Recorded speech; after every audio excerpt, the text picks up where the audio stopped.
Under the shimmering night sky of a bustling city, the streets were alive with people reveling in the vibrant nightlife. Amidst the commotion, the scene shifted to a lively restaurant where a man sat devouring his meal with reckless abandon. Onlookers began to murmur uneasily, debating whether to intervene. Some speculated he might collapse from overeating, puzzled by the tears streaming down his face as he indulged in the feast. His sheer size and appetite drew comparisons to a festive holiday dinner, leaving the crowd both amazed and bewildered. Among the crowd, a man whispered that this might be some people's first time seeing the individual, though he was quite well known in Henan. Another man chuckled, asking if it was because of the man's appearance. The first man cautioned against judging by looks alone, adding that the others still had much to learn. He explained that while the newcomer might not be local, he surely must have heard of this man, an extraordinary figure renowned for achieving the impossible, uniting all the merchant unions in Henan. The second man, visibly surprised, listened as the first revealed the man's name, Warren of the Sky Ocean Merchant Union, the grand merchant responsible for such an unprecedented feat. Nearby, a woman's voice cut through the murmurs, urging Warren to stop. She pointed out that while most people eat 3 meals a day, he was consuming 3 days' worth of food in one sitting. Frustrated, she tried to pull him from his chair, but her efforts were futile, as he was like an immovable mountain. Some in the crowd marveled at the notion that he was once considered handsome in his youth. The woman, whose name was Yanhwa, warned him that his gluttony would harm him. Tears continued to roll down Warren's cheeks as he responded, his voice heavy with sorrow, that if he stopped eating, the memories of a dreadful day would return to haunt him. Her expression softened, hurt but understanding, as she let go and asked if he truly intended to live the rest of his life like this. Later that night, in the solitude of a carriage ride home, Warren removed his ornate jewelry, his reflection somber. He admitted aloud that all his wealth and riches felt hollow, unable to heal the wound within him. His excessive indulgence in luxury and gluttony was merely a mask for the pain of losing loved ones, a pain that only people could mend. Yet, the nightmares of that fateful day continued to plague him. Beside him, Yanhwa's concern was evident. Warren sighed, reflecting on how many years had passed since he made the Sky Ocean Merchant Union his home. Yet, Yanhwa still called him young master instead of head merchant. Her gaze was warm as she replied that no matter how much time passed, he would always be the young master of the Tianzhong clan in her eyes. Looking at her closely, Warren noticed the faint wrinkles beginning to form on her face. A wave of realization washed over him as he recalled how, even after he left the clan and married into another family, Yanhwa had followed him, remaining steadfast by his side. Yanhwa was more than just a servant to Warren, she was like family to him, and without her, he believed he wouldn't be alive. As he touched the scar on his forehead, Warren confessed that everything fell apart the day the Tianzhong clan met its end. A picture of his family appeared in his mind, and he admitted he had once despised them, especially his father, whom he had hated more than anyone else. Years ago, Warren, in his bitterness, had a statue of himself made and told a young Yanhwa to guide his father to the statue if he ever came looking for him. Despite being the eldest son of a prosperous martial arts clan, Warren had completely turned his back on his family. His resentment ran so deep that he didn't resist when he was essentially sold off in an arranged marriage to the Sky Ocean Merchant Union. Years later, tragedy struck as the Tianzhong clan was attacked by a sect. Watching his clan consumed by flames, Warren realized, too late, that he loved his father deeply despite his earlier hatred. After all, he was still his father. Overcome with grief, Warren grabbed the statue and began headbutting it repeatedly, screaming in anguish. Yanhwa rushed over, begging him to stop before he hurt himself. Warren eventually collapsed to his knees, and Yanhwa comforted him as they both spent the rest of the night watching the clan burn to the ground. In the present, something rapidly approached their carriage. Inside, Warren told Yanhwa that he had decided to change his ways. He promised to mend his relationship with his wife and abandon the reckless lifestyle he had been living. He acknowledged that he had grieved long enough and vowed to take care of the family he still had, though he worried about how cold his wife might be toward him. Laughing lightly, he told Yanhwa that she was like family to him. Yanhwa smiled warmly and promised to continue serving him well. Suddenly, a projectile shot through the side of the carriage, and a man crashed into Yanhwa, sending her flying through the air before bursting out the other side. The carriage toppled over. Meanwhile, the attacker, an old man, managed to regain his footing but slammed into a tree due to his momentum. Coughing up blood, he muttered that his organs were in tatters. A group of masked figures quickly surrounded him. Despite his injuries, the old man fended off an attacker's blade by letting it pierce his hand. The masked figures taunted him, claiming they had warned him there was no escape. The old man spat blood and accused them of betrayal, revealing himself to be the demonic master. Taking advantage of his weakened state, the attackers stabbed him in the stomach, mocking him for his pathetic downfall and blaming his demise on the blood demon castle. Gritting his teeth, the demonic master unleashed a red aura, scattering or disintegrating several of his attackers. Back near the overturned carriage, Warren, lying on the ground and bleeding heavily, raised his head. His blurred vision spotted something moving in the distance. Yanhwa lay lifeless nearby, and Warren, overcome with grief, screamed into the night, his sorrow echoing through the air. Meanwhile, the demonic master staggered forward, leaving a bloody trail behind him. Collapsing to his knees, he muttered that he needed a new body before his heart gave out. Preparing to use the spirit possession technique, he felt blood pouring from his mouth and admitted to himself that this might be the end of his journey.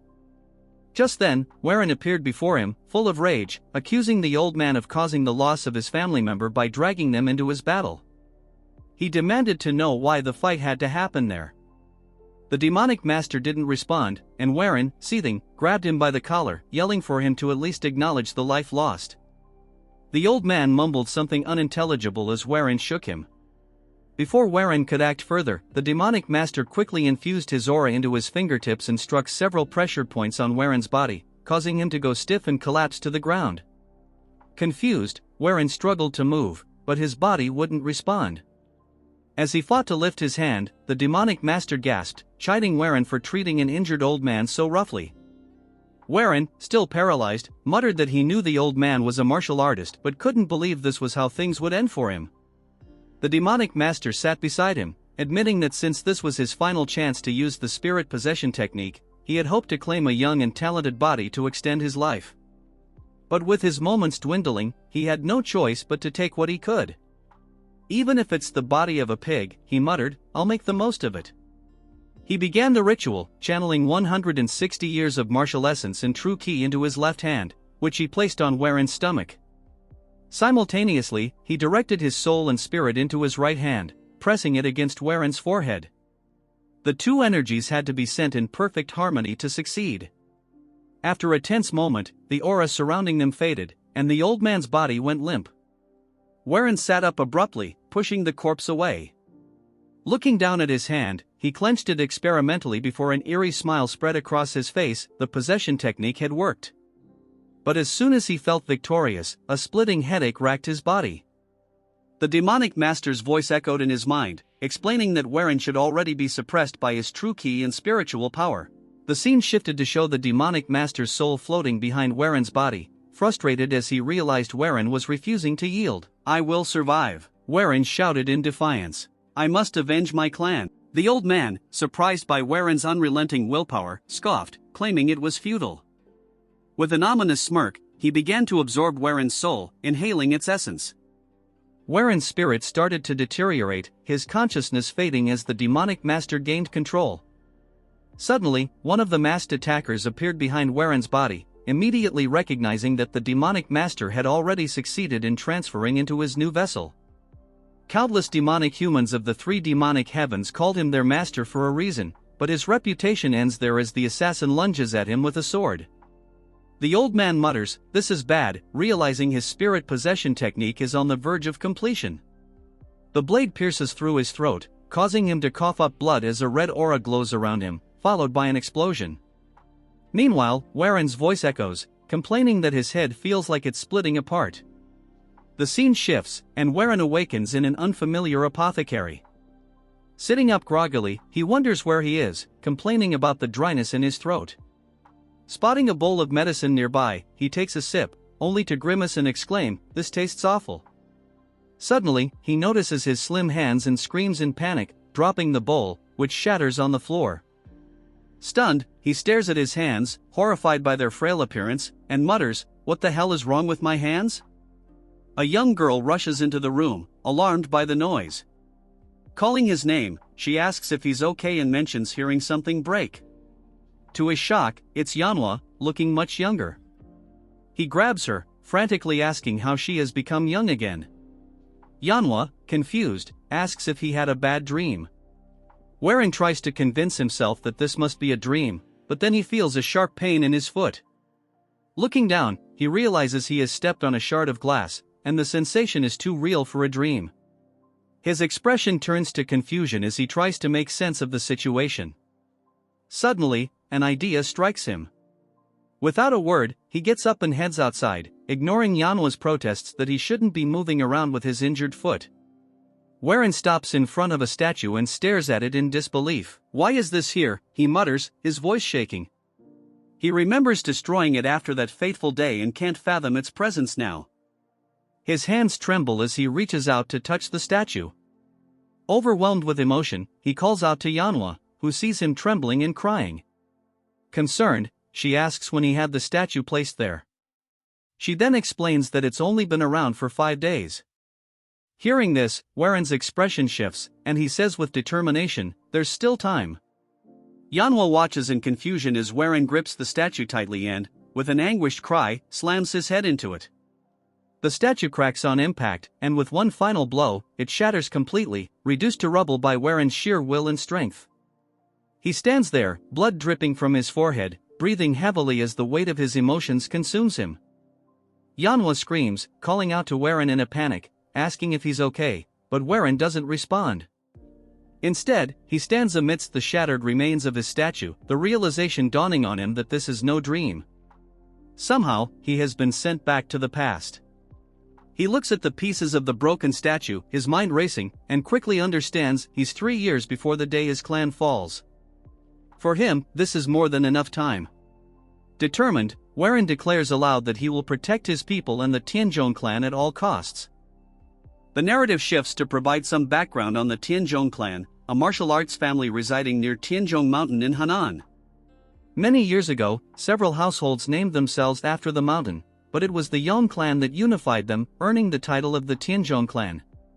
In its glory days, the clan was widely praised, its name synonymous with strength and prestige. However, over time, its reputation faded, and the clan became a shadow of its former self, no longer receiving the admiration it once had. We see Warren's father, Yong, sighing deeply as he sets down his teacup. He laments that it has already been 30 years, and yet no new expert martial artists have risen within the clan since Elder Yong Gosang, the supreme dragon of Henan. Sitting across from him, his wife listens as Yong expresses his sadness over the clan's decline. He admits that it's disheartening to see their family's legacy reduced to mere whispers of what it once was. She reassures him that they can still hope for Warren to recover and lead them toward a brighter future. However, Yong shakes his head, saying that she knows as well as he does how much Warren resents him. Yong explains that he had tried to be considerate, but perhaps it was his fault for remarrying too soon after his first wife's death, leaving his son feeling abandoned. His wife smiles gently, advising him to be patient, believing that Warren just needs more time. Yong, however, feels the gap between them growing wider rather than healing. He recalls visiting Warren 5 days earlier, only to find a statue in the garden. Warren had told him to pretend the statue was him instead. Sighing, Yong apologizes, admitting he might be venting too much. At that moment, Manhwa bursts into the courtyard, shouting frantically. Yong, alarmed, asks what's wrong and why she's so upset. Gasping for breath, Manhwa tries to speak but starts crying uncontrollably. Yong gently urges her to calm down and explain. Between sobs, she tells him that Warren has hurt himself and is now unconscious. Both Yong and his wife are stunned by the news. The scene shifts to Warren lying in bed, drenched in sweat, as though trapped in a terrible nightmare. In his dream, he's beneath a waterfall, watching koi fish swim around. His mother sits beside him, smiling warmly. Young Warren laughs, saying he's caught a big one and urging her to look. But when he turns, he finds her slumped over on the rocks. Dropping the fish, he runs to her in panic. The memory shifts to her lying in bed, pale and sickly, as Warren cries at her side. She calls him closer and apologizes for not being able to take him to the waterfall anymore. Hugging her tightly, he sobs while she gently consoles him, urging him to stop crying. Suddenly, the dream warps into a nightmare. the demonic master appears, grabbing Waren's head and mocking him for his tears. Calling him weak, the master declares he'll take Waren's head as a prize. The vision turns terrifying, and Waren screams as he jolts awake, his heart pounding. Waren awakes in his bed and looks around, immediately struck by a sense of familiarity mixed with strangeness. The room is undoubtedly his childhood bedroom, but it feels foreign after so many years. The realization sets in, he truly is back in the past. Overwhelmed by the weight of his memories, he reflects on the hatred he once harbored for his father and how he had isolated himself from his family. He recalls the tragic chain of events that began with his father's brutal murder and ended with the complete collapse of the Tianzhong clan. Regret seeps into his thoughts as he wonders if, with his knowledge of the future, he might prevent the devastation and protect the clan this time. Suddenly, a strange sensation disrupts his thoughts, a surging energy within his abdomen. He feels the heat intensifying, confused and alarmed by this unfamiliar force. Meanwhile, outside his room, two women gossip about him. One scoffs at the idea that Waren destroyed the statue by headbutting it, pointing out his long-standing frailty and lack of martial arts training. The other insists she saw it happen with her own eyes and speculates that he might be possessed. Before they can continue, the door slams open, and Waren steps out, trembling. The women immediately start stammering excuses for their gossip, but Waren pays them no mind. His focus is entirely on his body, which feels unnaturally hot, the heat radiating from his lower dantian.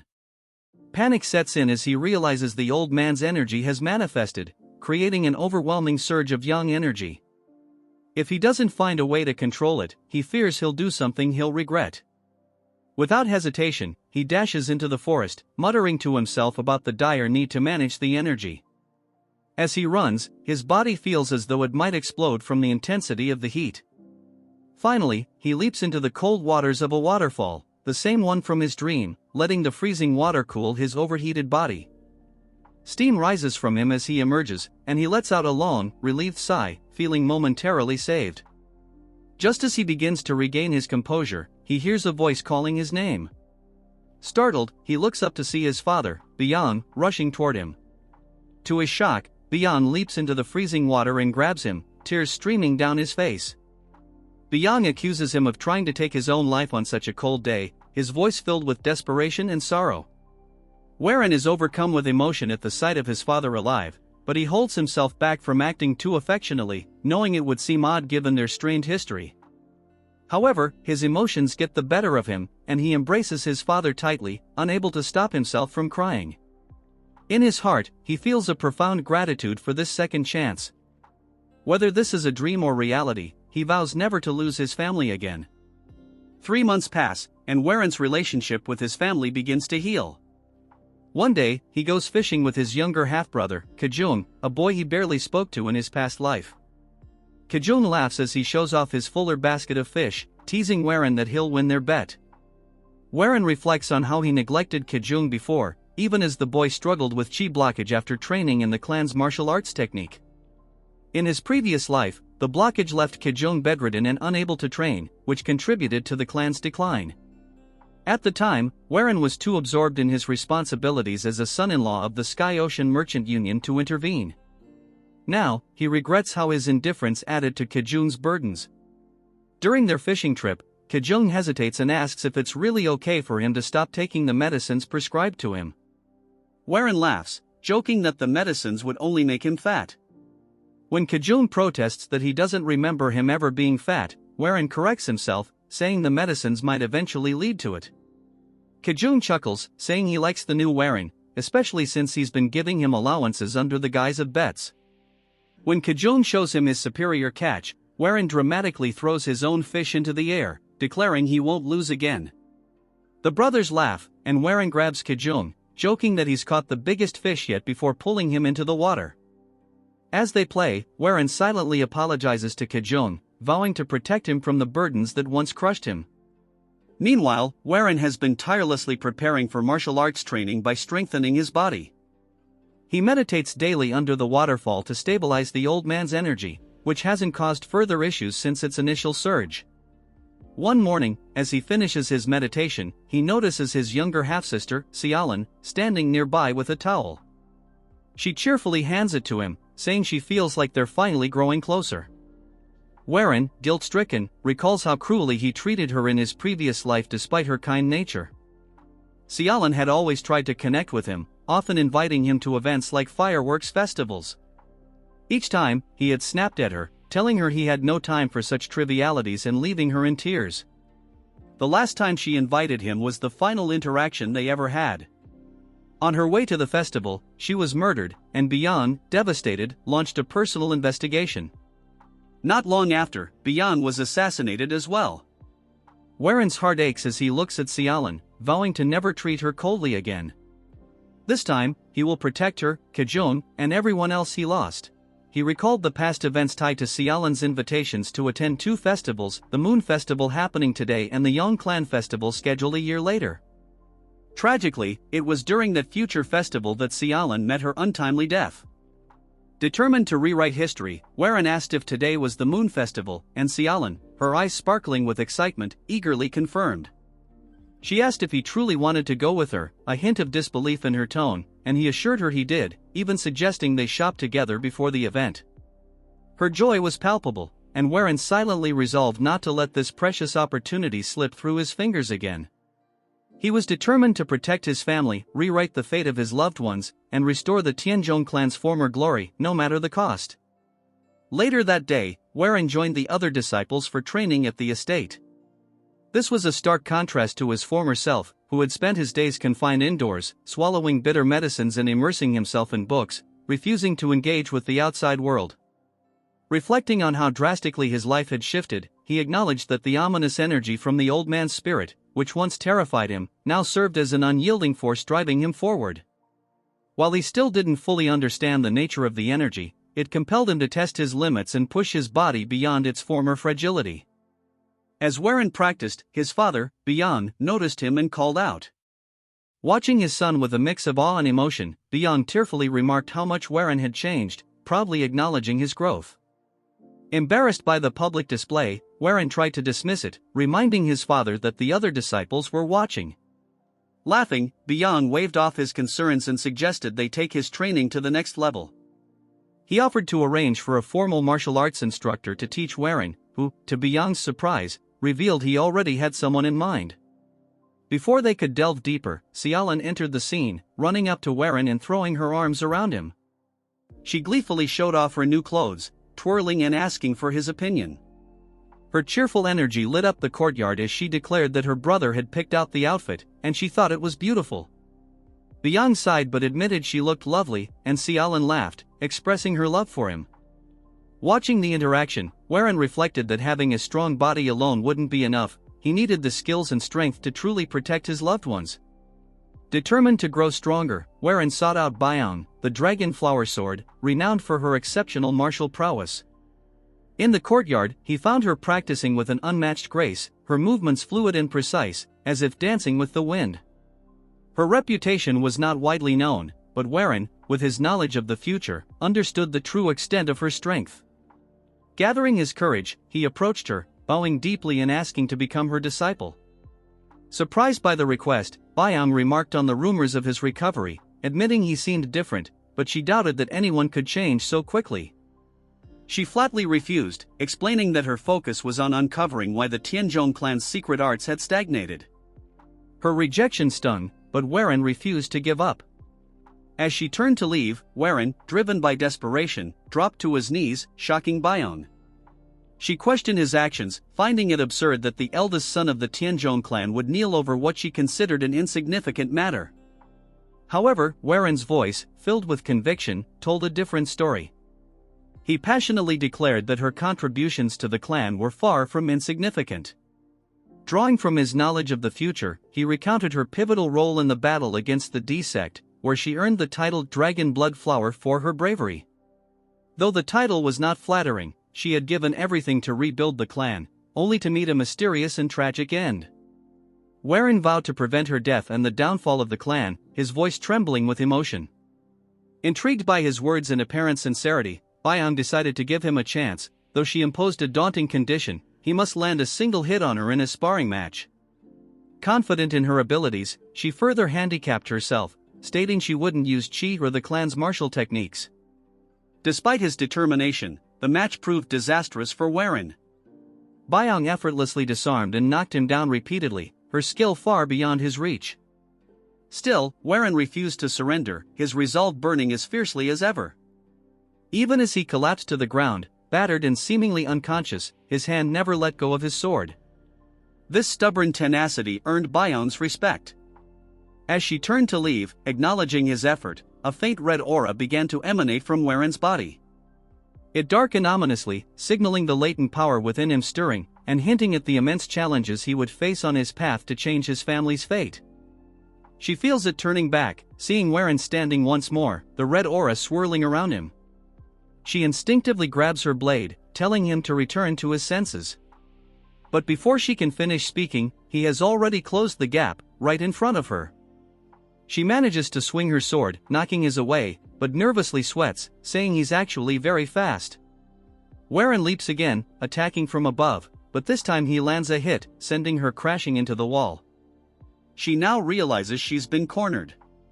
As he comes in for another attack, she sees it and knows it's too dangerous. She has no choice but to counter it. Drawing her blade, she uses the first form of the Soaring Dragon Emperor's sword to block. However, to her surprise, Warren stops just before hitting her face, leaving her completely confused. Warren starts laughing, saying that he touched her, which was part of their agreement, and then calls her master before collapsing to the ground, unconscious. She looks behind her at the wall and sees that he actually carved a chunk out of it, wondering what on earth just happened. Sometime later, we see them training in the courtyard. Warren swings his sword, and the air around him feels different now. He follows up with a diagonal cut and then soars through the air, landing gracefully, just as she had demonstrated during her own training. She wonders if he always had this much talent. He learned both the Soaring Dragon Emperor's sword and the Azure Bamboo sword forms in just a few days. She remarks that he didn't seem to have any martial talent before and asks if he's really that exhausted. He laughs and says he hasn't awakened to the full potential yet, but he can use the two sword styles without trouble. Considering how little he is trained, it's pretty impressive. He laughs again, saying she praises him too much. Still, she seems to be suspicious, constantly recalling the ominous red aura. She tells him he's learning martial arts at an unbelievable speed and that it's hard to believe he was bedridden with illness not long ago. Sensing a follow-up, he sighs and says she probably wants to ask about the red key again. He asks if he really needs to explain it once more, explaining he doesn't remember anything after receiving so many of her blows. Showing her a bump on his head, he says only she would treat the eldest son of the clan this way. She decides to drop the subject, saying since he doesn't want to talk about it, she won't press further. However, as a member of the Tianzhong clan, she feels responsible for him and will watch over every moment of his life. He tells her that sounds a bit scary. That night, while Warren is in his room, he feels something strange. After practicing the sword techniques he learned, he realizes that the Tianzhong clan's martial arts are incomplete. This is inevitable, as the clan's art originally came from a demonic sect. The founder of the Tianzhong clan was a wandering martial artist seeking justice in Henan. He learned two demonic arts from the hidden saint cult, which was neither an orthodox nor a demonic sect. Despite learning these arts, the founder reinvented them over time to form the two sword techniques used today. While their power was reduced, it was still enough to make him the greatest swordsman in Henan. But since the martial arts came from a demonic origin, they were incomplete when combined with orthodox cultivation methods. Reaching the peak of these techniques was impossible, and the founder kept the origins of the arts a secret. After many years, this truth finally surfaced, leading to the downfall of the clan. Clenching his fists in anger, Warren declares that things will be different now. He has a way to complete the martial art, something only he can do because he has seen the future. Later, Warren talks to his father and stepmother, telling them that he plans to visit the clan. Byung asks what business he has there, and Warren explains that he recovered his health by learning martial arts and believes it would be good to visit them, especially since they have an arranged marriage. Byung comments that time flies and that the marriage was arranged before Warren was even born. He begins to mention the daughter's name, but Warren interrupts, saying her name is Jel Changyang. His father smiles, agreeing, and says he was good friends with her father, Yugel. He's heard that Chanyang is incredibly beautiful and asks when Warren plans to leave. His stepmother suggests that since Warren has just recovered, it might be better for him to take more time to rest. Warren laughs, saying that he's of age now, and meeting people through travel is an important part of life. He adds that his father was around his age when he met Yugal. His stepmother agrees but warns him to be very cautious about his health and safety, as the trip will be long and take over a month. She insists that he needs a dependable bodyguard. Just then, we see Bayan looking furious. Warren is happy to see her but asks who the two men behind her are as they step forward. The men begin to approach and grab her by the arms, leaving Warren wondering what's going on. The men smile and comment that he's in much better shape now, clearly training his body, and that he's very different from before. Warren guesses that they must be the Rising Ghost Blades and says it's nice to meet them. The men confirm they're here to protect him and add that Warren has the potential to bulk up and gain muscle. The two muscle-headed brothers are introduced as Jungwook and Wook. Warren says that although they may seem like muscle-heads, they're skilled enough with swords to be called the Ghostblade Blades. He comments that his father must have put a lot of thought into choosing his guards. Warren immediately tells them that he will decide the path they take on the journey and hopes they will follow his lead without question. Jungwook stares at him for a moment before agreeing with a smile. Warren says they should leave immediately, as everyone else is ready. Warren bids farewell to his family, and Xiaolan wipes away her tears, asking if he really has to go. He apologizes and promises that he will go wherever she wants during the central festival. She asks if he's serious, and he smiles, saying of course. Both Bang and his stepmother watch him proudly. Warren then calls out to Kajung, asking him to look after Xiaolan and the family while he's gone. Kajung wonders if his brother has always been so tall and promises to protect them with his life as he salutes him. Warren takes a few steps back, telling them he's ready to leave. We see his father and the family respectfully bidding him farewell as he heads out with his guards. Just as he begins to leave, a familiar voice calls out to him. When he turns, he sees Yanoa running toward him. Warren immediately recalls the time when the clan was already failing, and he was leaving in a carriage. Yanoa had chased after him, calling his name and begging to go with him. It feels just like what is happening now, and Warren can hardly believe she's chasing after him again. He starts to think about it, but Jungwook advises him to refuse her, saying it's too dangerous for a servant girl to join them. He tells them to wait a minute. Getting off the horse, he runs toward her. He apologizes, closing her eyes, thinking she might get slapped. She is instead shocked when he hugs her tightly. The rest of the party watches the drama unfold. Warren tells Yanoa that she always wishes to be by his side. For that, he is forever grateful. He explains, however, that the path he is taking could be extremely far and dangerous. As of now, he is unable to protect her if she went with him. He doesn't want to bring her harm since she is his beloved family. With a smile, he tells her that she has to stay with the family. Yanoa cries as she agrees to his terms. Warren, with a determined look, leaves the clan. He thinks to himself that when he returns to the Tianzhong clan, a lot will have changed. He swears to protect his family and prevent the fall of their clan. As they continue their journey, he apologizes to his father because going to the Jaegal clan is just an excuse. It is not far from the Wudong clan, where the secret to perfecting the incomplete martial arts of their clan lies. They will be heading to Wudong as their journey continues. Warren, looking up at the sky, suddenly finds himself in a giant body of water. As he walks around endlessly, he says, "This place is way too vast." He then feels something in the water behind him. When he turns around, it's none other than a signboard. When he picks it up, he sees that it's actually the Tianzhong clan's board. When he looks back up, what was a giant endless sea is now an ocean of flames. He sees the clan house on fire, looks at it in disbelief, and starts screaming, "No," while running around. The demonic master appears, calling him a fool. Warren falls to the ground, screaming. The master says that after receiving the greatest possible opportunity that goes against the heavens themselves, Warren is going to waste his time on such childish endeavors. Warren asks how he's here, and the old man tells him that he cannot change anything. Gazing at him as if he were peering into his soul, the master demands he hand over his body. But just then, a sword cuts through the apparition of the old man, snapping Warren back to reality. Bang asks what he's busy daydreaming about. Warren then sees her flying straight at him, knocking his sword out of his hands, sending it backward, and putting her sword right up to his neck. He tells her that he surrenders. She says he's unable to keep his focus and asks if he's feeling unwell. He says it's not that, his sleep has just been really bad for the last few days. We then hear Jungwook say, if he doesn't feel well, how about he trains with us? We see the boys hitting both the squat and the bench press. They say these are the best things for increasing one's strength and that he can utilize his muscles very efficiently with this. Warren sweats nervously and walks away, saying, maybe next time. More importantly, I have something to announce regarding the trip. As they roll back on the road, he says that before they head to the Jaegal clan, he wishes to stop by Mount Seven Sages.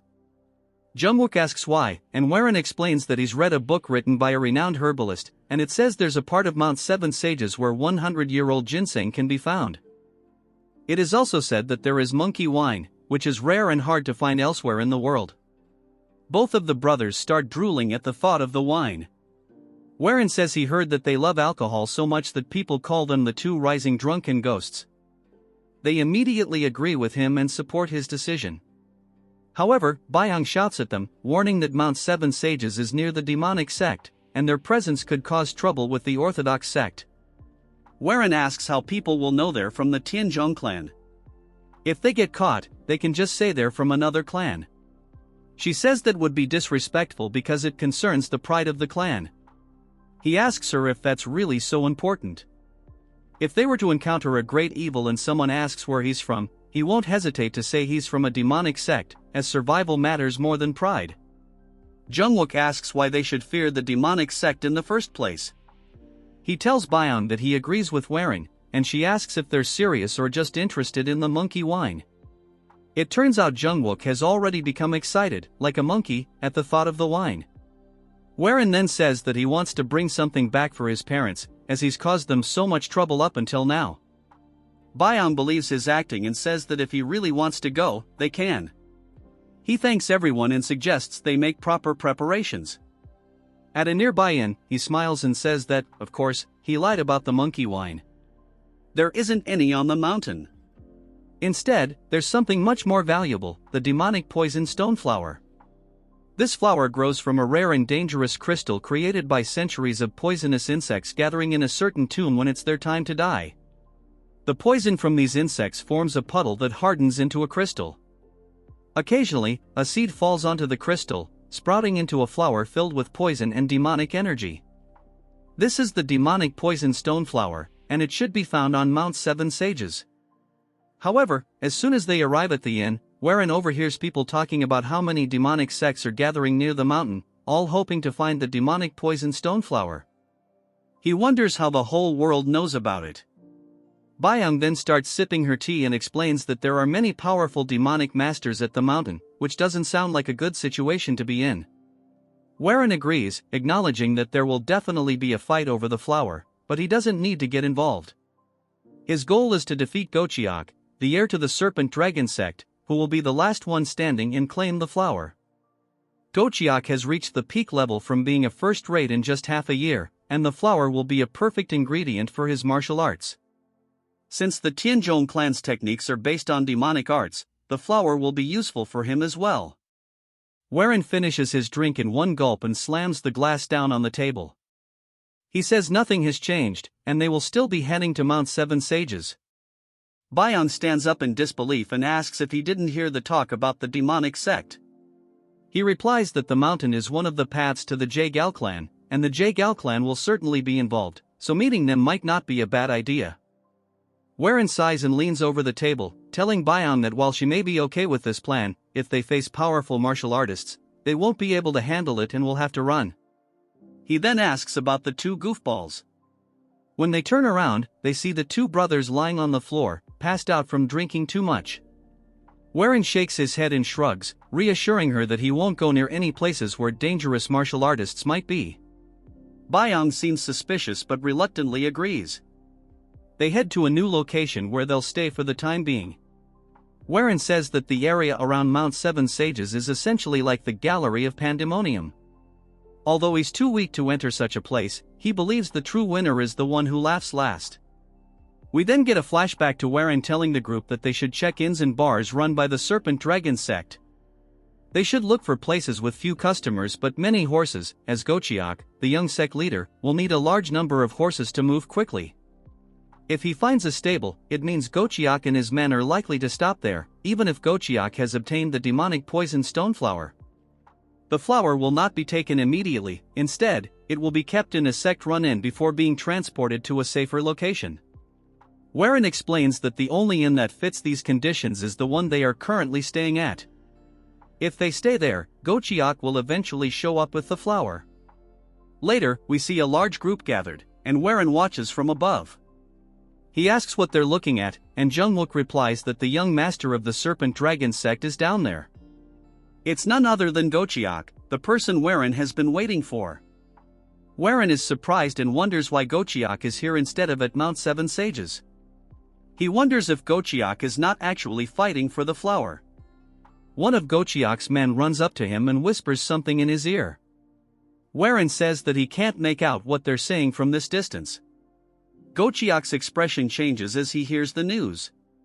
He looks angry and starts shouting at everyone to gather the swordsmen from their clan because they are going to chase them. Jungwook comments that if Gochiak is calling out the 8 swords and the 8 slashers of the Serpent Dragon sect, then this is big news. Warren thinks that if something urgent just happened, it could create an opportunity to steal the flower, giving him a higher chance of getting it himself. He tells Jungwook to get ready because they're going to follow the group. Byung starts yelling, asking why he wants to chase after a demonic sect, saying it's too dangerous. She's really worried and asks why he keeps getting involved in more risky situations. Warren tells her that Janghu is about to go through a big change, and to survive in the chaos, they need to get stronger. He says that power is just a tool for them. Byung responds that Janghu is peaceful right now, and they're not weak enough to need some herb to become strong. Warren disagrees and tells her that they are weak and can't easily claim what they want without this power. He has a dream, and he's going to get the flower no matter what, so he can protect his family from outside threats. He says that if she believes in him as the heir of the clan, she needs to follow his orders. Byung is taken aback by his sudden change in attitude, and she wonders if it's her fault for not seeing him as an adult until now. Jungwook laughs, saying he didn't know Warren had such courage. He and his brother show their respect and say they will follow his orders. Byung, seeing this, also agrees to follow him. She adds that he needs to remember that Janghu isn't a place to take lightly. Warren nods, agreeing, and tells her not to worry too much. He says that no one knows that better than he does, since he's been through it all. They then prepare to leave town and head to a different area. As they sneakily follow the Serpent Dragon sect members, Warren says he never expected there to be so many of them. The sect members start to form a formation, and Byung tries to tell Warren about it. He stops her, saying that it looks like Gochiak and the others are setting up an inescapable net. Jungwook becomes worried, saying that means they should probably move quickly. Warren reassures him, saying the main group hasn't done anything yet. He's certain they're waiting to take action once they spot anyone suspicious or the person with the miracle medicine. So, they should wait for the right moment. They listen carefully, hearing shouting in the distance about finding the person. This gives them a chance to sneak away a little further. Warren suggests they move towards the river since, now that the person with the medicine has been found, a person on the run would likely choose to go toward the water rather than the woods. Namwook asks why, and Warren explains that a person escaping would prefer water. After a while, all they hear is the eerie silence of the river. They notice it too. Warren tells them to stay as quiet as possible from now on, and Byung audibly gulps in fear. Suddenly, a man walks through the river, screaming for help. He is covered in blood and getting closer to them. Then, a giant purple hand emerges out of nowhere, crushing the man like a bug. This alarms the group, as a powerful purple aura immediately spreads through the area. An old man appears, taking a long breath while holding the flower they've been searching for. Byung wonders if this is the flying demon bloodlion, and Warren asks if she knows who he is, sensing the ominous aura. Jungwook is surprised, saying Warren doesn't know who he is, adding that if you were to pick 100 experts in the demonic martial scene, the Blood Lion would definitely be one of them. Warren notes that the man doesn't seem to be in a good mood and spots the flower in his hand. Warren realizes that if the Blood Lion has the flower now, it's about time for the Serpent Dragon sect to make their move. They quickly pull back from the Blood Lion, thinking they had the upper hand. Gochiak then says that he ran all the way here after killing the most elite members of his sect. He doesn't expect much from the flying demon Blood Lion. The Blood Lion laughs, saying he didn't expect weaklings to try to corner him. If it weren't for the Tang clan, he would have torn them all apart. Gochiak reaches into his robe and asks the Blood Lion if he recognizes this. He pulls out a strange box, and the Blood Lion immediately recognizes it as the 1,000-needle dart. He asks how Gochiak has it. Gochiak says he spent a lot of money to get it and reveals that not only does he have one, but everyone in his clan surrounding the Blood Lion also has one. They all point them at him. The Blood Lion gets angry, asking if they really think such inferior weapons can hurt him. He begins releasing his aura. At the same time, the group fires the darts, sending a volley of needles flying through the air, almost like fireworks. As they fall toward the Blood Lion, he brings his hands together, and two giant purple hands form above him, clapping together. The shockwave from the clapping knocks many of the needles away. Warren stops and wonders if this is what he thinks it is. The Blood Lion starts to rise into the air, releasing even more aura than before. Gochiak is stunned and asks how this makes sense. The Blood Lion starts to laugh as he begins to flee, saying they are no match for him. Gochiak grins, saying he's ready for the challenge. He orders the second squad to shoot, but the needles are already flying toward the Blood Lion. Gochiak is too late to react, and he gets caught in the explosion, causing him to fall into the water. The group surrounds him, and Gochiak shouts, ordering the 8 swords to surround the Blood Lion and take the flower immediately. The group charges at the Blood Lion from above, but he laughs, saying they will never find the medicine and that he'll take them all down to hell with him. A fierce and brutal battle begins, and the Blood Lion easily takes down many of them, even mocking one fighter who thought he was getting ahead of himself. Byong and the others watch in disgust, with Byong saying she's never seen such a bloodbath before. She asks Warren, who is calm despite the chaos, how he can stay so composed, considering this is likely his first experience in Jianghu. Meanwhile, some of the sect members shout that they've caught the Blood Lion. He is now riddled with arrows and blades, collapsing into the river and taking his last breath. Gochiak tells his men to search him for the medicine, but when they do, they report that it's not there.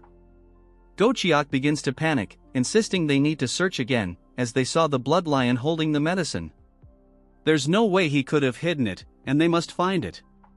Warren tells the group to follow him as they move through the trees. He calmly explains that the miracle medicine isn't actually on the Blood Lion, but he has a hunch about where it might be. Byang asks if he's sure, since they clearly saw the Blood Lion holding it. Warren explains that the Blood Lion probably sent it down the river. He mentions the water barrier the Blood Lion created earlier was not just for defense, but to block their sight while he secretly pushed the flower into the river using his martial arts. If that's true, the flower would still be there, and they could follow the water to find it. They hear shouting behind them, and Warren tells them to hurry. It won't be long before others figure out where the medicine is too. They spot the purple aura of the flower in the river, and Warren immediately runs over, pulling it out of the water.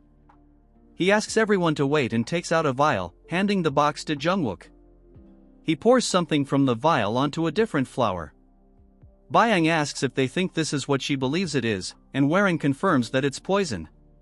She warns him that it's not good for an orthodox martial artist to carry poison, but Warren assures her it's a useful tool. By poisoning the fake flower, they will trick the others into thinking it's the real one. It won't fool them for long, but it will buy them enough time to escape. Jungwook laughs, saying it was easy. While everyone else was fighting for their lives, they managed to get the flower just by sneaking around. Warren shrugs, saying they were just lucky, and it's time to go. But just then, the box is ripped from his hands. A man lands next to him, and the group freezes, not sensing his presence before. Warren turns to look at the man, who grins and says, "It's mine now." At that moment, none of the 4 realized the old man's presence. By the time they noticed him, he was already standing beside Warren. The other three, alarmed, shouted his name, fear rising within them as they recognized the man before them, the flying demonic blood lion. His presence here was far from ordinary. Before Hen could react, the old man struck him with a powerful punch to the stomach. The blow sent Hen flying backward into the forest, leaving a deep crack in the ground as he landed. The remaining three were frozen in fear, silently calling Hen's name, deeply worried for him. The old man's entire body radiated a purple aura. His face twisted with fury as he accused them of being thieves who didn't know their place. He then raised the flower to his mouth and bit into it. His terrifying expression grew darker, and the purple aura around him thickened. He declared that he had planned to take his time absorbing the flower's power, but since they had forced him to act, he would tear apart every human present and replenish his chi with their blood. The storm-like energy surged violently, spreading outward as the aura enveloped him entirely, seemingly absorbing the flower's power. Byong stood frozen, her body stiff, her trembling hand gripping her sword as she faced the old man's overwhelming power. In her mind, she realized this was the first time she was fighting someone so much stronger. Fear filled her eyes as gruesome memories of the old man's past massacres replayed in her mind. Her body felt like it was sinking into darkness, and her instincts screamed that she was truly going to die this time. Fortunately, the voice of the young men beside her pulled her back to reality. One of them remarked that he had never thought before acting, which was how he had earned the title of Ghostblade. The two men stepped forward, trying to shield Byong despite her desperate attempts to stop them. Unable to speak with certainty, they introduced themselves as the two rising Ghostblades, Jungwook and Namwook. Smiling, they declared that as warriors of the Tianzhong clan, they would protect the young leader and defeat the flying demonic blood lion. Byong, overwhelmed with worry, urgently warned them that the old man was too powerful and that they would die if they fought him. However, the young man cut her off, saying, "Do what needs to be done, Dragonflower Sword." He then turned with a faint smile, reminding her that the old man had just consumed poison. Byong's eyes widened in surprise as she remembered that the young clan leader had replaced the flower with a poisoned one. Jungwook added that not only was the old man severely wounded, but he had also used his life energy as true ki and poisoned himself. If they could stall him, they might have a chance.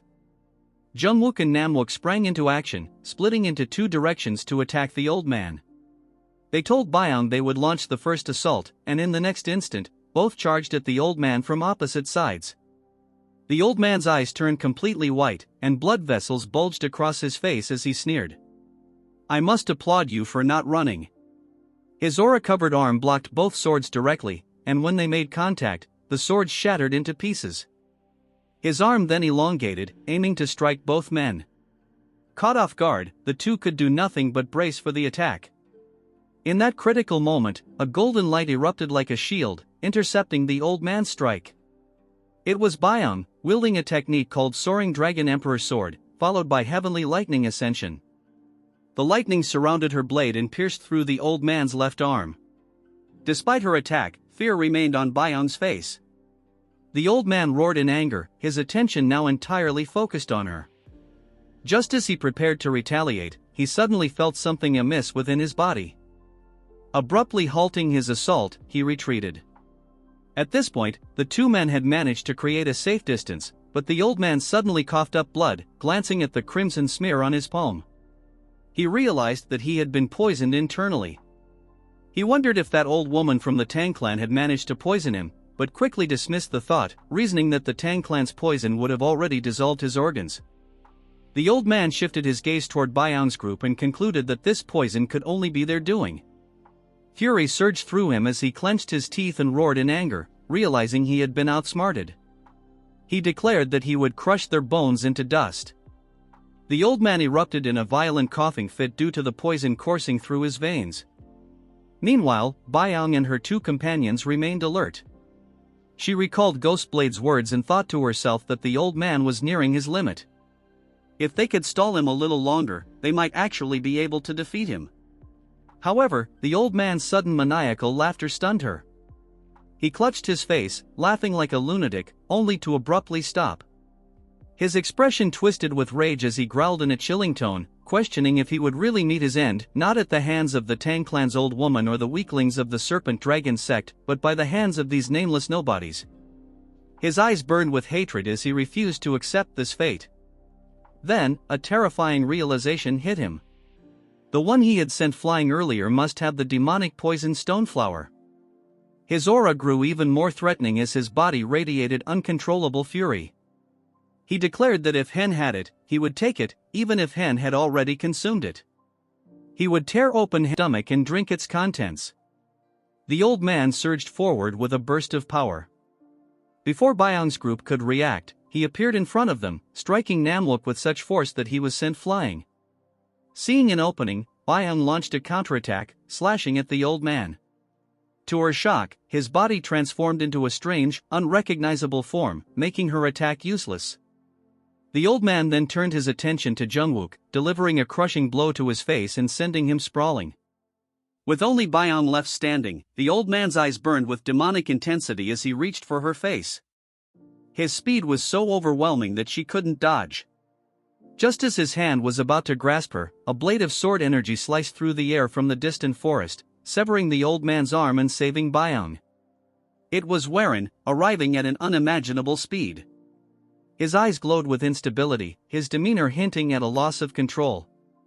Earlier, when Warren had been sent flying into the forest by the old man, he had suffered serious injuries. His body was cracked and bleeding, and he had coughed up blood while lying there. He thought grimly to himself, realizing that the flying demonic blood lion had used his life essence as true key to chase him.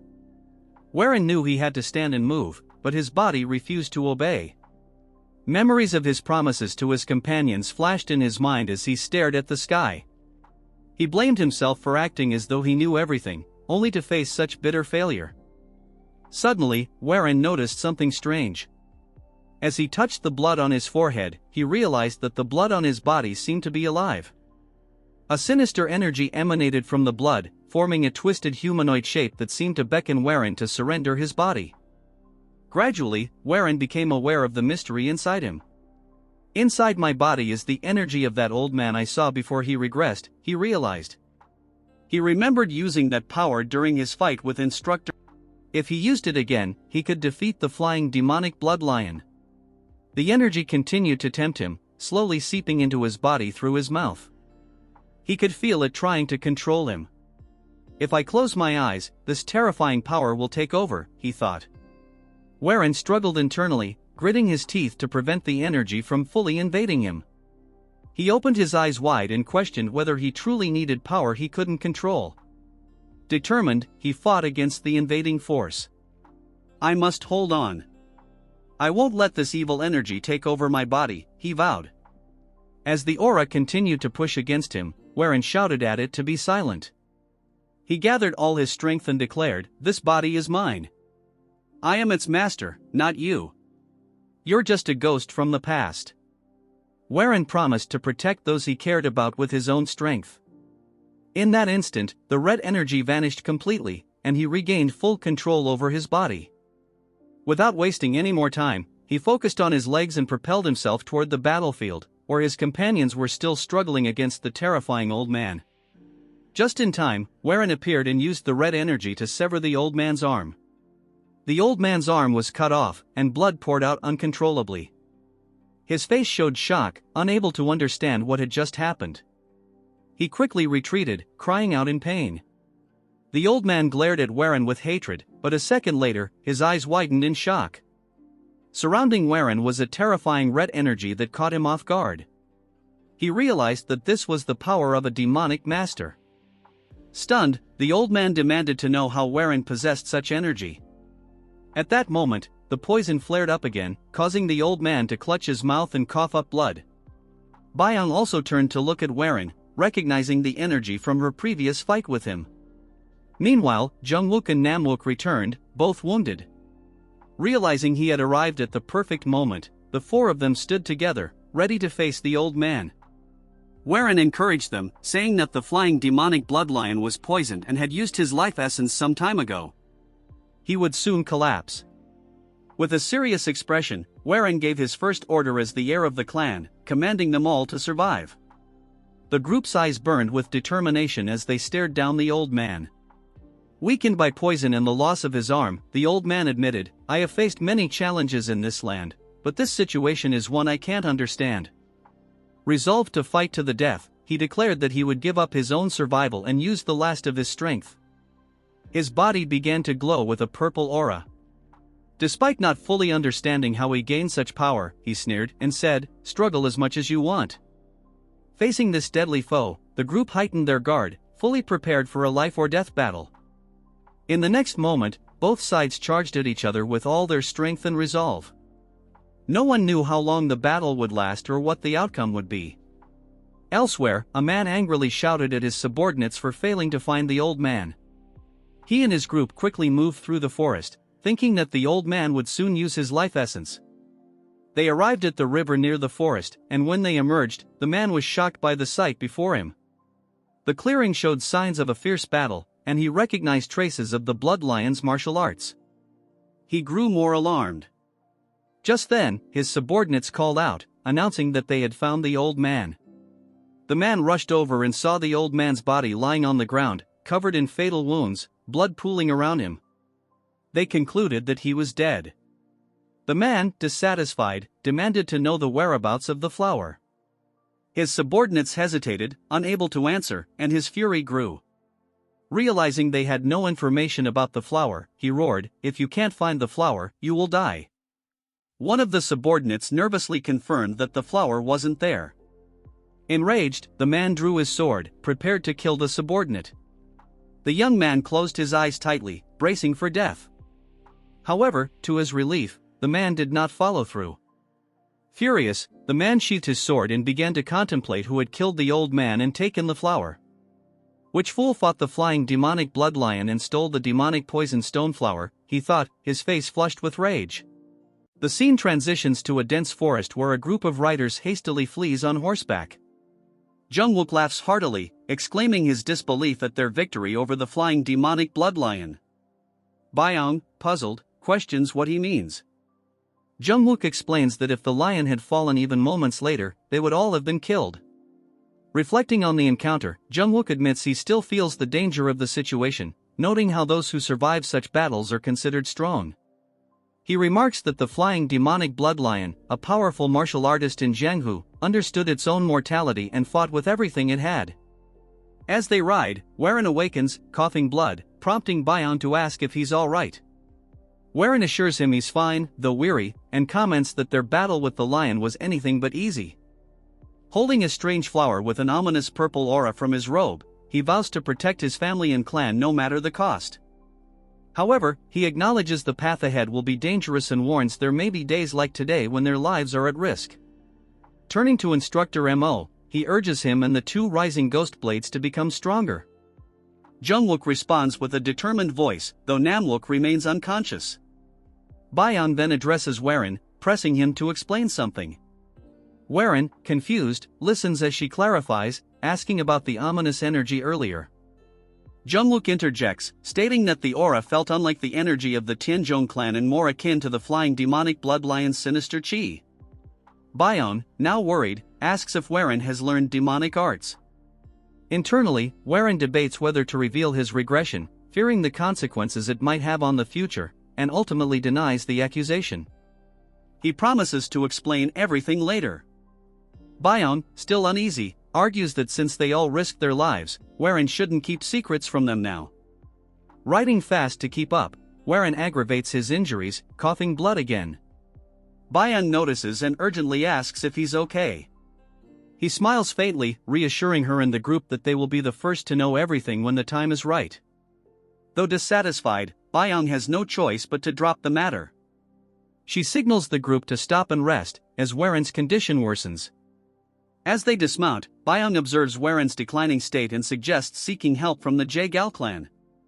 Warren disagrees, reasoning that their pursuers, including Gochak and the Serpent Dragon sect, would only bring trouble to the Jaegal clan.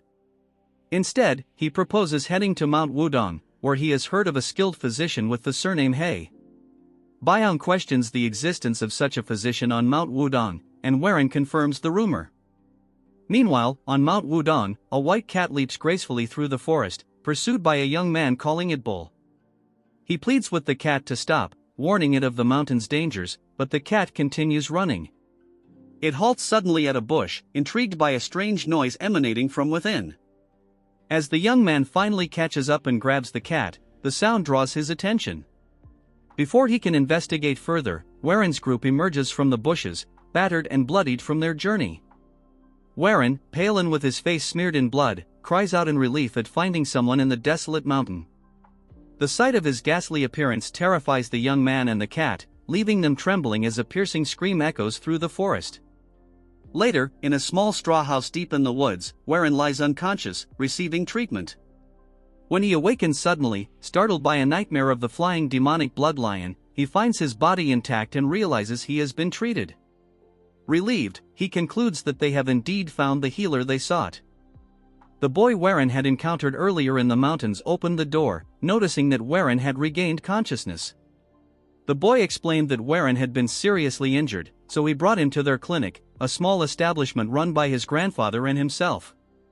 As Warren tried to rise from the bed, the boy urged him to remain still and take his medicine first. Curious, Warren asked if the boy's grandfather was named Hei Dukgong.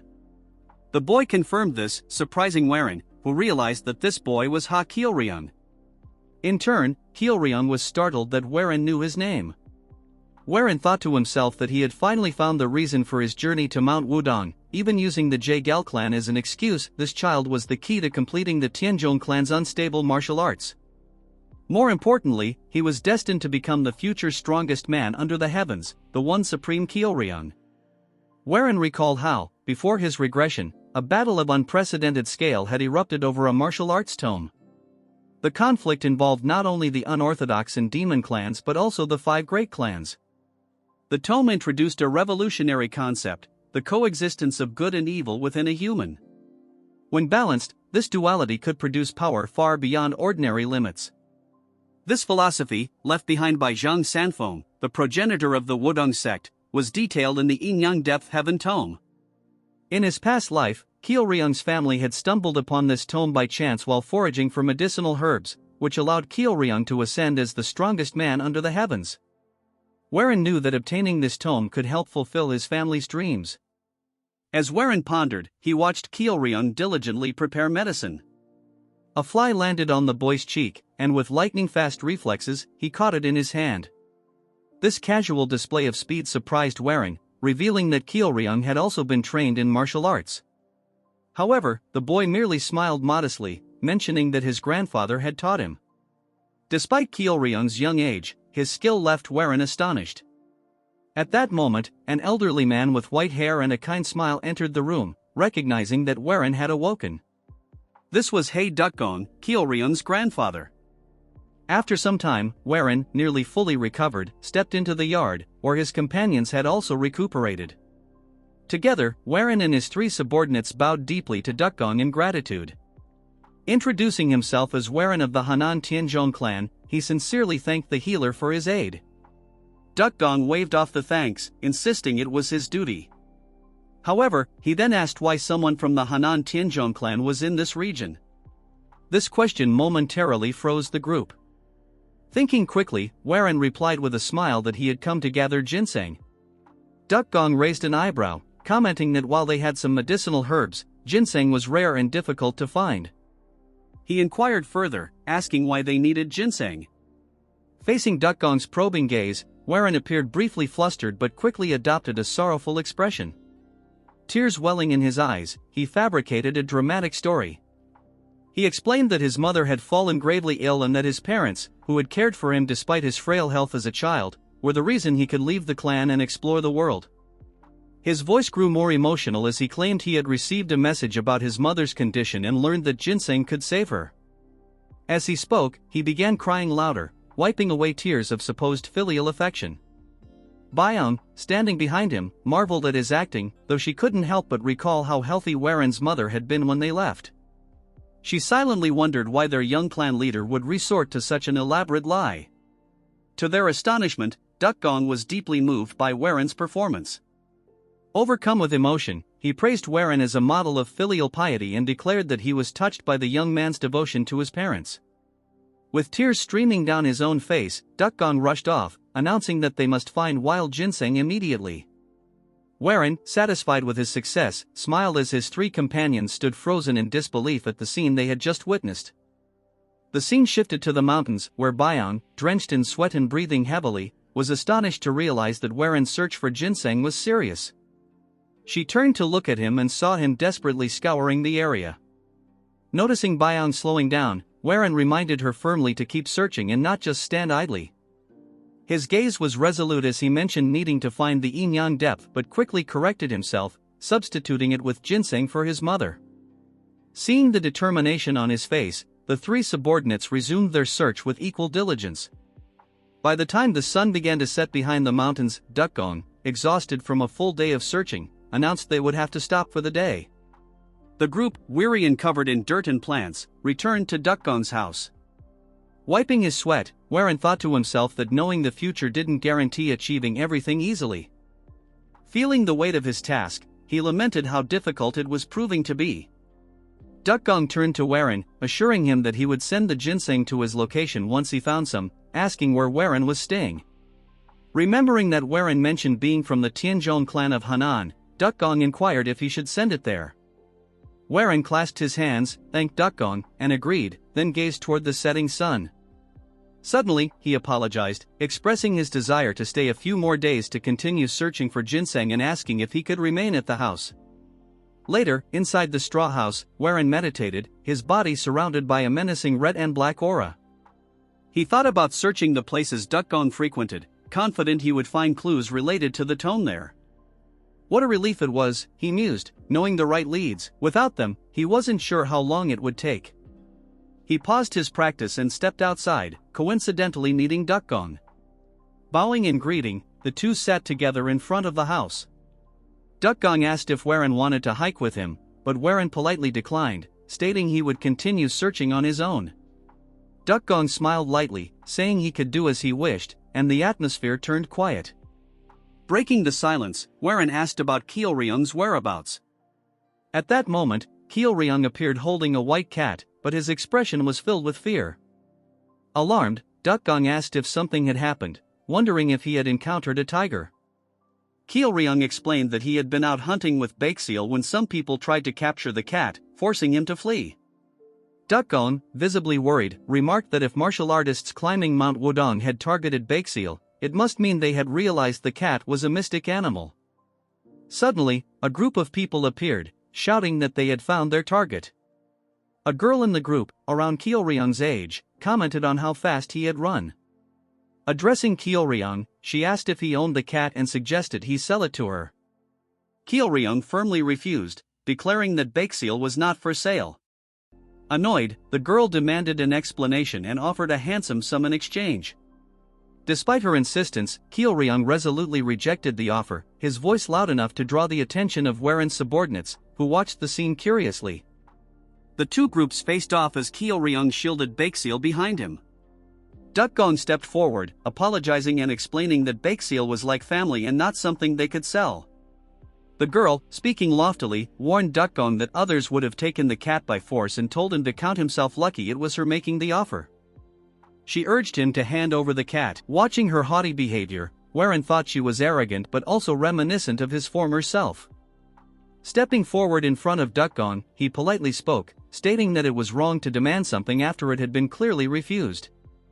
However, one of the girl's subordinates, wielding a sword, blocked Warren's path and arrogantly ordered him to step back, asking if he even knew who they were. Maintaining a calm expression, Warren inquired about their identity. The large man introduced himself as a member of the Jaegal clan, revealing that the girl was the youngest daughter of the clan head. Realizing this, Warren was surprised to deduce that she must be Jaegal Yohee, the younger sister of his fiancée, Jaegal Changyang. Warren figures out why a mere bodyguard was acting so bold. Instead of fighting, he greets them with respect, telling them that it's an honor to meet the lady of the Jaegal clan. This ugly one-chapter character wants some screen time, so he starts beefing with our chat, asking him where he is from. All of a sudden Jungwook barges into the scene, telling him that for a mere guard he is being too bold, since he is Noah. He bumps into his head, about to reveal their status. Warren tells him to stop and just says that they are visitors of Mount Wudong. As they come face to face, this little turd says that she does not wish to talk to someone that is not willing to reveal their affiliation. She moves on to Kyeolryung, telling him that he has two options. Getting close to him, she tells him that he can either take the money and hand over the cat, or she will take it from him by force. As she approaches the cat, our Chad calls him over, telling him that he will distract them for the time being, so he should just throw the cat in the air. Kyeolryung closes his eyes. Our Chad intrudes, telling her that there is a third option. Hearing this, she gets angry, which is clearly visible in her eyes. While she was distracted, he throws Bakesel on the air, telling it to run away. The cat is clearly shocked, seeing just what is happening. Following the orders, he instantly runs away. The girl gets pissed, cursing our Chad. In response, our Chad explains the third option, that if the cat runs away, all she has to do is catch it. If she does this, Kyeolryung will not be able to complain. As for her, she is having a hard time controlling her anger. She orders her minions to go capture the cat. Immediately they chase after him without wasting a second. Warren points in Kyeolryung, telling him that their plan has succeeded. In the evening, all these turds return, telling the mini turd that they have lost it. She barks, telling them that the warriors of her clan couldn't even catch a single cat. They tells her that by no means is it a normal cat, but undoubtedly a mystic animal. She tells them that she will go to the Wudong sect, so they will capture it and bring it back. Byang tells Warren that if she is the youngest daughter of the Jaegal clan, then she must be Jaegal Yohee. Because of her behavior, she is called the Jaegal witch, but oh, don't care, all I want is Byang and our Chad mingling together. However, one thing that stands out is that she is someone who has surpassed the other geniuses in her clan to become a vice division leader. So Warren suggests that it would be better for them to hide their identities for the time being, since they don't know how she will react. And there is something they still need to find on Mount Wudong. They are getting close to each other. Guess the author is feeding my delusional mind. Warren notices that Kyeolryung is very sad, so he approaches him and asks him if he is worried because of Bakesel. Top cheer him up. Our Chad tells him not to worry since our kitty is very fast. Looking from far, our waifu looks at the interaction and thinks that our Chad has really changed. At night, in return for helping him, Old Man brewed 2 huge jugs of wine that he brewed with medicinal herbs. They refuse, telling him that it's not needed, but steal the jugs, gulping the wine like starving dogs getting a juicy bone. Byang observes their behavior and leaves. As she continues her walk, something grabs her attention. Under the moonlit sky, our Chad is facing Kyeolryung. Observing them, she notices that Kyeolryung has a good stance, so he must have learned martial arts. As he charges towards our Chad, he remains calm, not making any unnecessary movements. As their sticks collide, Kyeolryung loses horribly, but Byang gets shocked to see just what has happened. Although it was a quick fight, she noticed that Warren had to use the azure bamboo sword on a mere branch to defend herself. Although many say geniuses grow in incredible speeds, this is extraordinary. In the morning, Warren wakes up to see the little turd in front of him. He notices that she doesn't have the cat and proceeds to say good morning to her. With a pissed look, she tells him that she will get the cat no matter what. Our Chad, with a straight face, asks her why she is not continuing the search. She tells him that she has duties to fulfill, however she will come to catch that cat again in the future. As she leaves, our bully tells her to take care. She turns around to ask our Chad which sect he is from. Warren tells her that he is from a small sect that she would never know about. With a frustrated look, she leaves the scene, and our Chad hopes that he would not run into her at the Jaegal clan. Moving to her, she is pissed because he is lying to her till the end. She is not dumb, because there is no way a small sect could have that much chi. Aside from our Chad, who has a huge chi pool, even his companion seems quite formidable. If she were to see Byang fight, she would probably die in shock. She orders her guards to investigate all of them and tell them to find out where they are from, even their family background and what martial arts they use. Hearing these words, everyone present barks, following the words of their master. At Mount Wudong, we see our Chad walking around the forest. He roams around until he finds a pond. Walking across, he reaches the top of Mount Wudong. Watching across, he sees the entire area. Thinking about it, he thinks that the sun sets and another day will pass. He thinks that he cannot stay at this place forever, and at this point he has given up. He meets his peers and tells them to listen to him carefully. He tells them that they will leave completely as soon as the preparations are complete. The turds think their muscles have been stiff for long. As for our waifu with Grace, she says that she will pack her things. As they go inside, our Chad sees them. From behind, someone is approaching him fast. It's Kyeolryung. He is asking our Chad for help. Our boy tells him to catch his breath since he ran continuously. Crying out loud, he tells out Chad that Baekseal must have gotten hurt, as he shows him his fur covered in blood. Wherein thinks it has gone too much since they have chased the cat continuously, it has now gotten injured. Kyeolryung elaborates that by this time Baekseal should have retuned, since he is nowhere to be seen, he must have gotten hurt. Our Chad was about to leave, but this is too much, so he grits his teeth and asks Kyeolryung where Baekseal's territory might be. Kyeolryung is confused for the first time, so Wherein asks him where he met Kitty for the first time. Hearing this out, he says that he knows what he means, so our Chad decides to help him out. He tells Kyeolryung that since Baekseal is like family to him, he will naturally help him out. Using his aerial arts, our Chad storms through the forest, not wasting a single minute. Kyeolryung points out the location and they reach a mountain. Looking down, Wherein is shocked that his hideout is all the way down there. Going down, they start calling for him until Kyeolryung cries, showing our Kitty's blood and fur. Looking at the signs, our Chad thinks that given the signs he must be very close. As they continue searching, calling for his name, our Chad assures him that the traces mean our Kitty is around here. So they should look a little longer, but when something grabs his attention, a huge boulder blocking the entrance. Getting close to the boulder and analyzing it, our Chad feels a breeze and thinks that there is an opening behind the boulder. He tries to flex and thinks of lifting the boulder. He tries using all his strength, but it won't budge.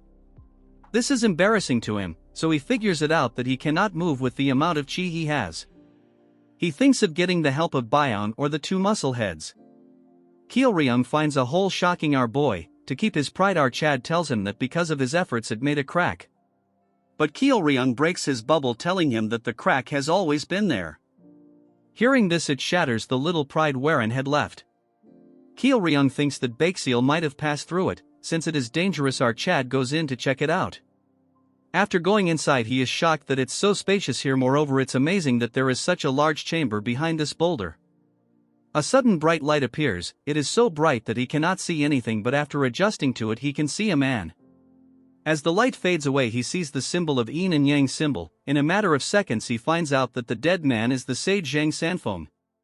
He cannot believe that he found out the Yin-Yang depth heaven tome in such a place.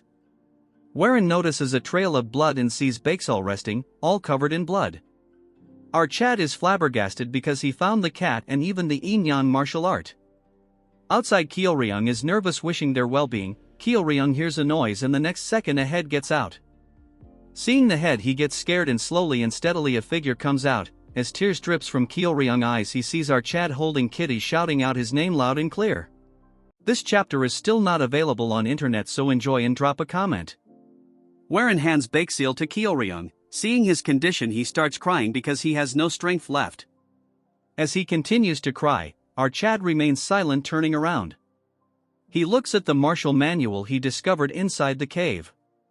Now we move on to what happened inside the cave. After he discovered Baekseal, he grits his teeth in anger looking at his condition.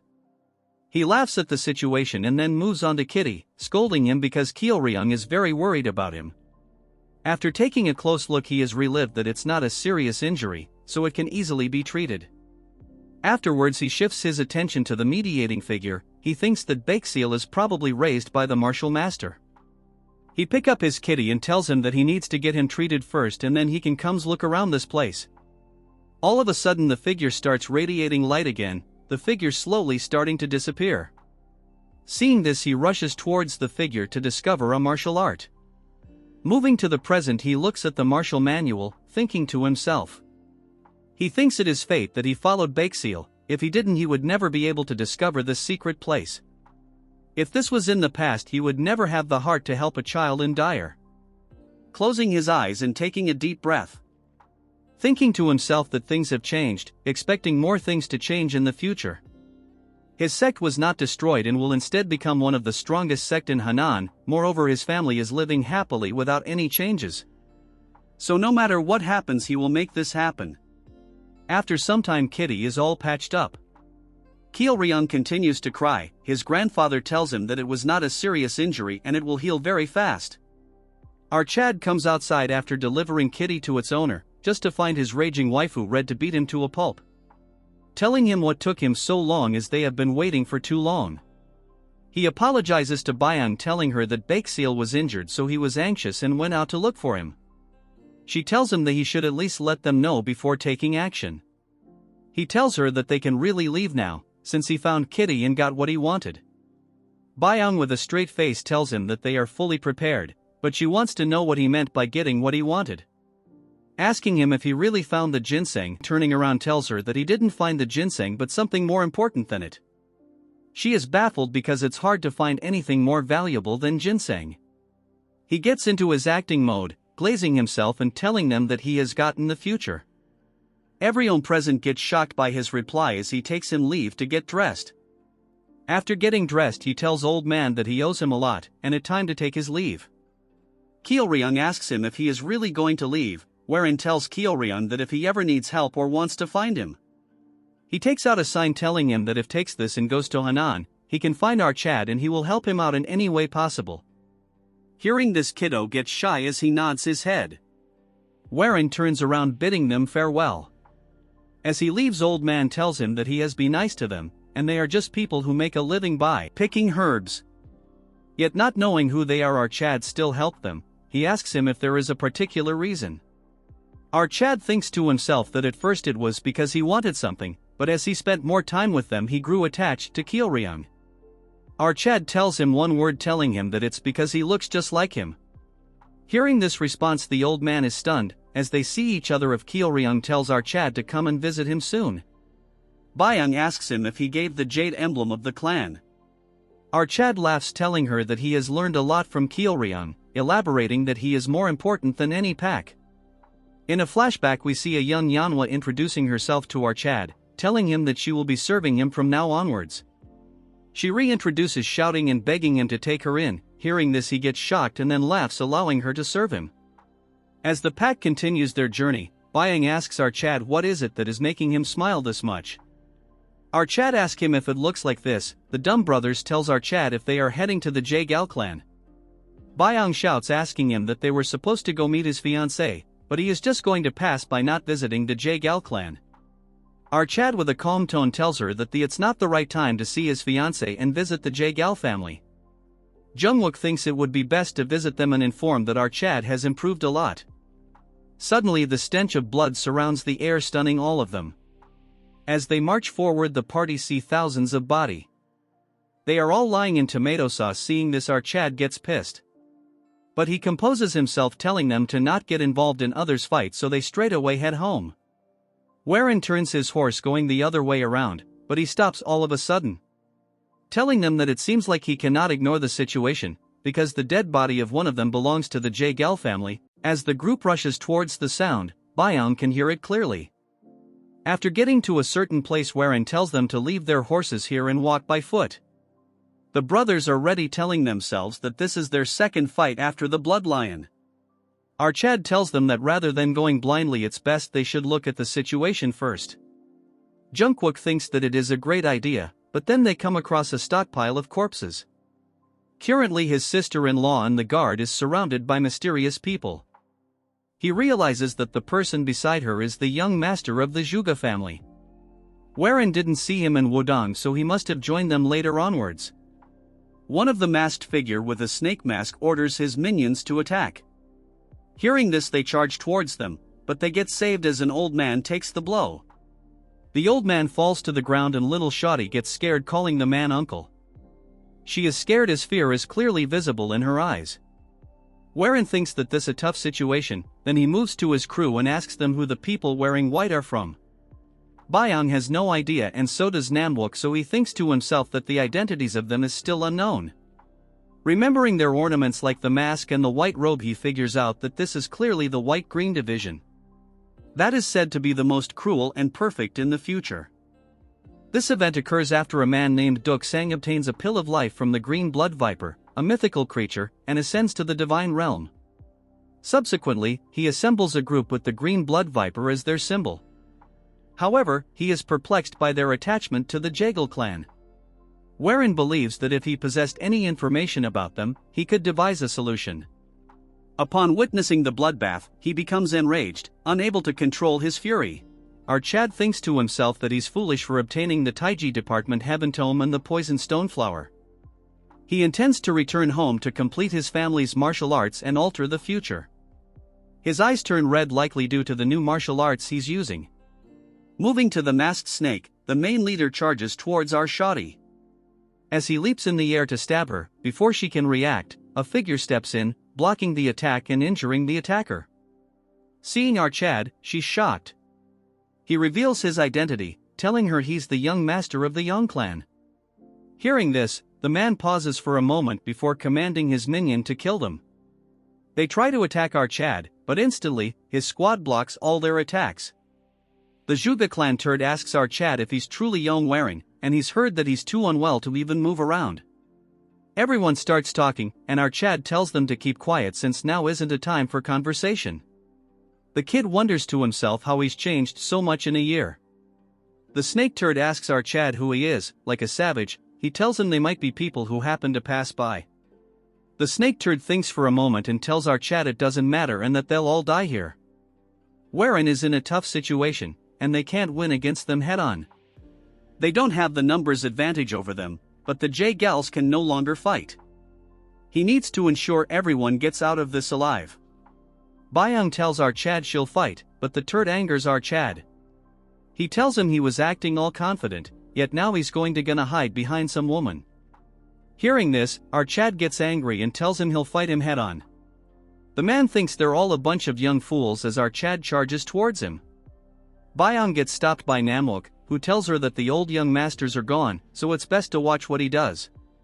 He charges towards the turd with anger, cursing him a man. Seeing this, he thinks he might not have truly changed. The man believes it's an easy fight as their swords collide. The man tells our Chad if this is what it takes to make him this mad. However, our Chad is incredibly focused on defeating him, closing the distance and successfully misbalancing the snake. Taking advantage of this opportunity, he lands a lethal swift blow, instantly cutting off one of his fingers. Seeing this, everyone is shocked, even the snake himself. Warren is furious because he wanted to cut off an arm, but he managed to minimize the damage sustained by swinging his arm around even with his vision obscured. However, he then smiles, thinking to himself that he has achieved his goal. Byung is so worried that she wants to rush over, but again, one of the brothers stops her, telling Byung to wait around. As our Chad comes face to face with the snake, he tells him that what he needs is a moment of advantage. From now on, it will be a game of luck. He stares him with a dominating look, shocking the snake by telling him to inform squad leader Duk Sang that he himself is from the Hidden Saint cult. From afar, Warren's companies are thinking to themselves. Junwook tells Byung that our Chad is probably saying something, but he cannot tell what he is saying. Byung figures out that he is using the sound transmission technique. Realizing this, she is shocked because it's not an easy skill to learn. Moreover, she cannot figure out when he managed to learn this. Moving to our Chad, he tells Snake Turd that if he tells him all this, he will forgive him, telling him to leave. The man grits his teeth in anger, telling him how can he know their squad leader's name, questioning who he is. Our Chad is in a tight spot because he is still doubting him despite the fact that he knows the name of their squad leader. Warren takes a second to think, but he does not have that luxury as man hold his sword, telling him to tell him everything clearly. Warren starts telling him that 5 years ago, when the Hidden Saint cult was eradicated by the 3 demonic heavens, he was one of the people present there. Warren asks the turd as he is not one of the people that are trying to revive the cult. Our Chad boldly declares that he is a man from the Hidden Saint cult.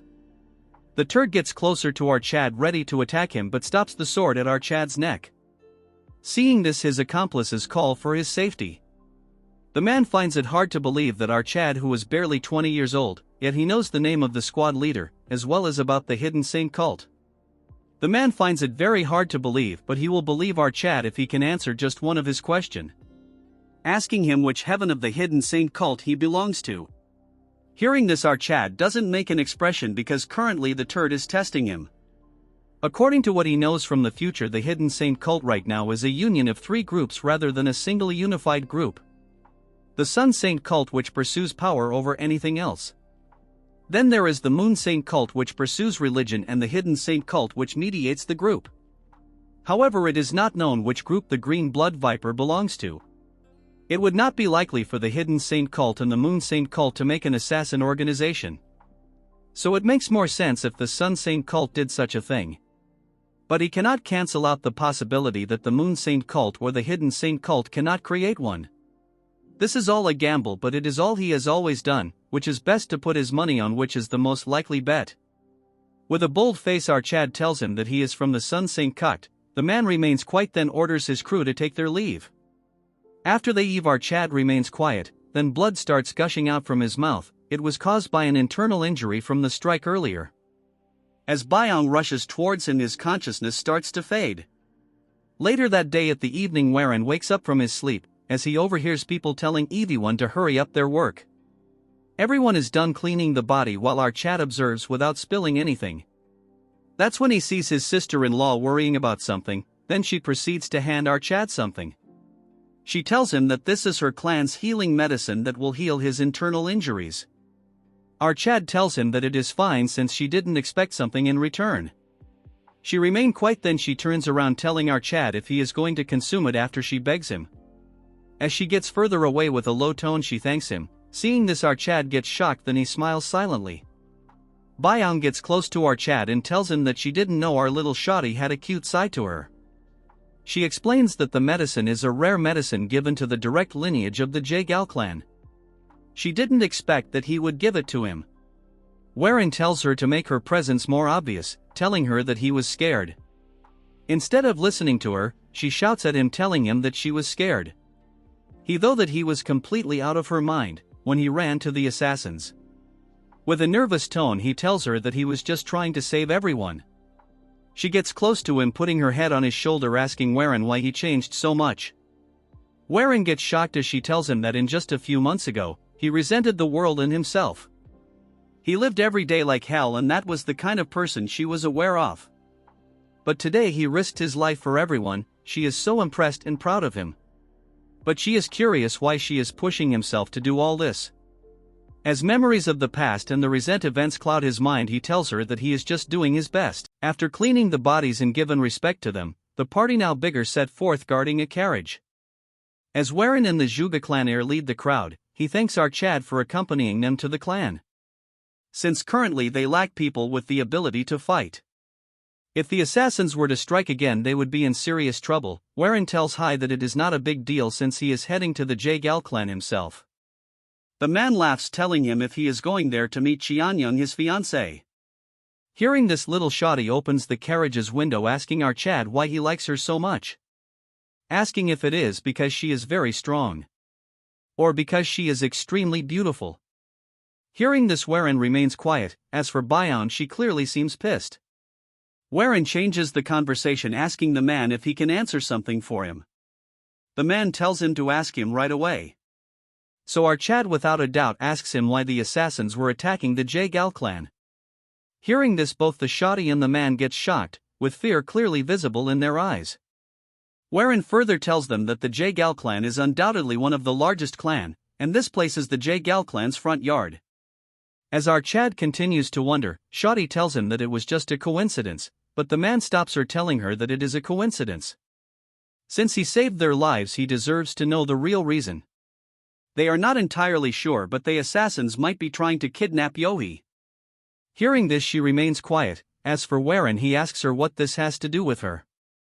The man tells Archad when they killed the guards there was no hesitation, but when it comes to Yohei they didn't harm her in any way. But one thing that is clear is that there is a group bearing bad intentions against their clan. Warren thinks that if they want to kidnap her, there must be something they want in return. The man remains quiet because he is aware that someone has been targeting their clan.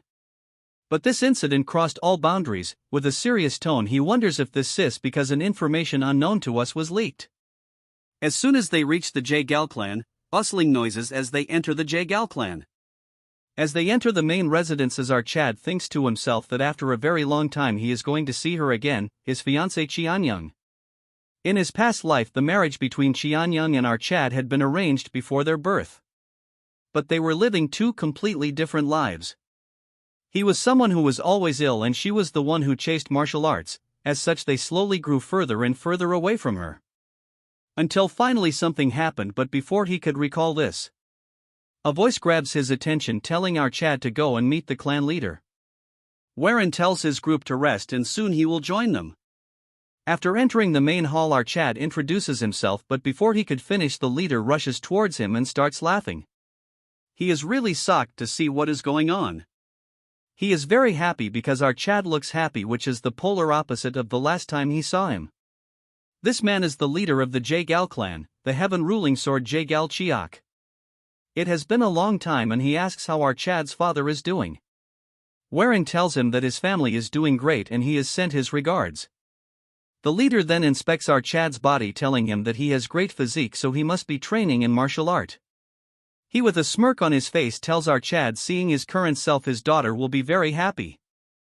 Our Chad brushes off his question, as old man tells him that he has taken too much of his time. He says that he shouldn't have taken this much time considering there is someone waiting for him. As our Chad was taking his leave, the leader tells our Chad they have another guest who has arrived, and since they are of similar age it might not be a bad idea to have a conversation. Warren says that he will keep this in mind. As he takes his leave, the atmosphere of the room turns dark. Old man gets serious, asking the man what had happened. As Warren leaves the main hall, he wonders that he has met the clan leader and all that is left is to meet his fiancée. As he approaches the yard, he notices two men conversing. The man insists on meeting someone, but the guard denies him entry. Taking a closer look, the man instantly recognizes our Chad. This turd turns to our Chad and makes a look as if he is superior to our Chad. The man leads his hand, introducing himself as someone from the Songchun clan. As if we care, we will call him Minion. Warren, after taking another look, figures out that he is the guest. Our Chad asks him if he is here to see Chong Young. As expected, the man says he arrived here first. As our Chad grips his hands, he tells him that he has heard many things about his clan. Then moves on to telling him that he is here to meet the lady that is fiancée even before he was born. Hearing this, the man gets poised, telling our Chad that he has heard news that he has rather been sick. Before he could finish, a man asks them if they are here to meet Chong Young, and she is probably in the courtyard right now. As they were approaching the courtyard, a sword flies past them that they barely manage to dodge. Warren gets shocked when he sees her facing a guard. The man loses the fight and she sheathes her sword, finding it extremely boring, looking aloof. This part starts in the future, where a bunch of ants for no reason are shouting the name of the Snowblossom Blade. What do they think this is, a weekend concert? One turd shouts that the Snowblossom Blade of someplace has returned with the head of a demonic human. One simps tells the other one that it's hard to believe that the Jagal clan produced such a prodigy, and even heard rumors that she is crazy about martial arts. Then one of them says that her name was Jagal Young. Still, I prefer the red-haired baddie. From afar, someone else was spotting her. It was no one other than our Chad. As he continued to stare her like crazy, she noticed him looking his way. As they continue to stare at each other, we move to the future. On the present, she is sparring with a side character, as our boy tells us, the viewers, that thanks to the efforts she put into training, she received her flashy title. As such, in the future, she became one of the 3 strongest female martial artists at the age of 40. Looking at her current condition, she has surpassed our Chad in term of swordsmanship. The senior simps runs to her like a dog, calling her name. He greets her, telling her that it's been a while, but she remains quiet until she asks him why he is coming here so often. The simps tells her that it's because he wanted to see her. Hearing this, she tells him to stop this drama, since she already has a fiancé, and just compare faces for once, dude looks like a malnourished Dwayne Johnson with hair. She notices that someone else is waiting for her. Realizing that it is our Chad, she gets happy, rushing towards him. Standing face to face with him, she asks him if he really is our Chad. Warren greets her, telling her that it's been a while. She asks him how he is here and if he is healthy now. Our Chad happily tells her that he has recovered recently and currently he is touring the lands. He just stopped by the clan to see her. She remains quiet for a second, then asks him if he is going to stay for a few days. R gets taken aback by the question, then smiles, telling her that he intends to leave early morning tomorrow, and they proceeds to say that he is here just to see her. As they remain quiet for a few seconds, he tries to tell her something, but for some reason he tells her that he will talk about this tomorrow, and tells her to finish her training. As she remains quiet, our Chad takes his leave. Meanwhile, the simp is boiling with anger. Now what he will spout the dialogue, you are courting death. At night, as our Chad was minding his own business, a busybody came in front of his room. And with no manners, this turd enters the room. Our Chad, not paying attention, asks the ugly simp what it is that he wants to talk about. As the ugly simp sat across our Chad. After waiting for a few seconds, he tells our boy that he is in love with Yong. Our Chad gracefully tells him that his words are very bold. But this trash gets even more pissed, asking him if he really wants to marry her. Dude thinks he has an opinion, but he is just a 2-chapter character. Our Chad realized that he has no manner, but this retard laughs instead, telling our boy that our second waifu loves martial arts. As a result, she seeks power. Even if she did, that is none of your business. Then he gets up, showing his strength, telling our Chad that he is weaker than him. According to this logic, if an old uncle is stronger than he can get his girl, if I continue speaking you guys will leave. He brags how he has been making a name for himself, but I will skip his blabbering, it's trash anyways and boring as well. He degrades our Chad, calling him a deadbeat because he just recovered recently. Since our Chad is matured, he remains quiet. Meanwhile, this trash continues to blabber that our Chad doesn't love her and whatnot. Hearing this, our Chad gives him a cold stare. Seeing this, he gets back. Pushing his ugly hands away, our Chad tells him that if he is done blabbering, he can take his leave, since he has no time to waste on him. This pisses him off even more. He has a bottle with some dark fluid behind him, don't know what he is going to do with this. As he prepares to leave, he tells our Chad he is going to regret this. Our Chad thinks to himself that judging from his eyes, this turd is going to create a lot of problems. So he might really have to use the secret manual faster than he has expected. All of a sudden, another busybody enters the room. This pisses off our Chad until he sees that it's Yohi all dressed up. Seeing her in this attire, he gets shocked, asking her what brings her here. She gets polite, asking him that she heard that he is going to leave tomorrow. Our Chad thinks to himself that now she looks like a proper lady. Smiling, he thinks it's funny that he saw a completely different side of her in Mount Wudong. Our Chad tells her that a longer stay might interfere with Yong's training and he has matters to attend at home. She unrests our Chad, then take a 180, asking him if he is really going to marry his sister. She gets red. What is happening? Is dude going to bag 2 sisters? Our Chad is exhausted because everyone is interested in his marriage. The next day, in front of the gate, everyone is here to bid had farewell. They wanted our Chad to stay a few more days, but he cannot. He has given his greeting to his fiancée, now he is going to take his leave. The guide tells Yong that it is quite disappointing. Our Chad asks his fiancée if they can talk privately for a moment, but a busybody starts barking. It's that Simpson. Without saying anything, he formally introduces himself and then requests a duel with our Chad. We are back with another part. Don't comment short, tell that to the makers. Why are the chapters so small? As the ugly Barbie stands face to face with our Chad, hearing this, Yohi and the assistant is shocked, but waifu remains quiet, not reacting. Then she tells the turd that he really is shameless. Guess she forgot the word ugly. With a cold stare, she tells him that he is stupid because he is asking a duel with someone who has just recovered. If she truly wishes to fight, then he should act properly and pick a date ahead of time.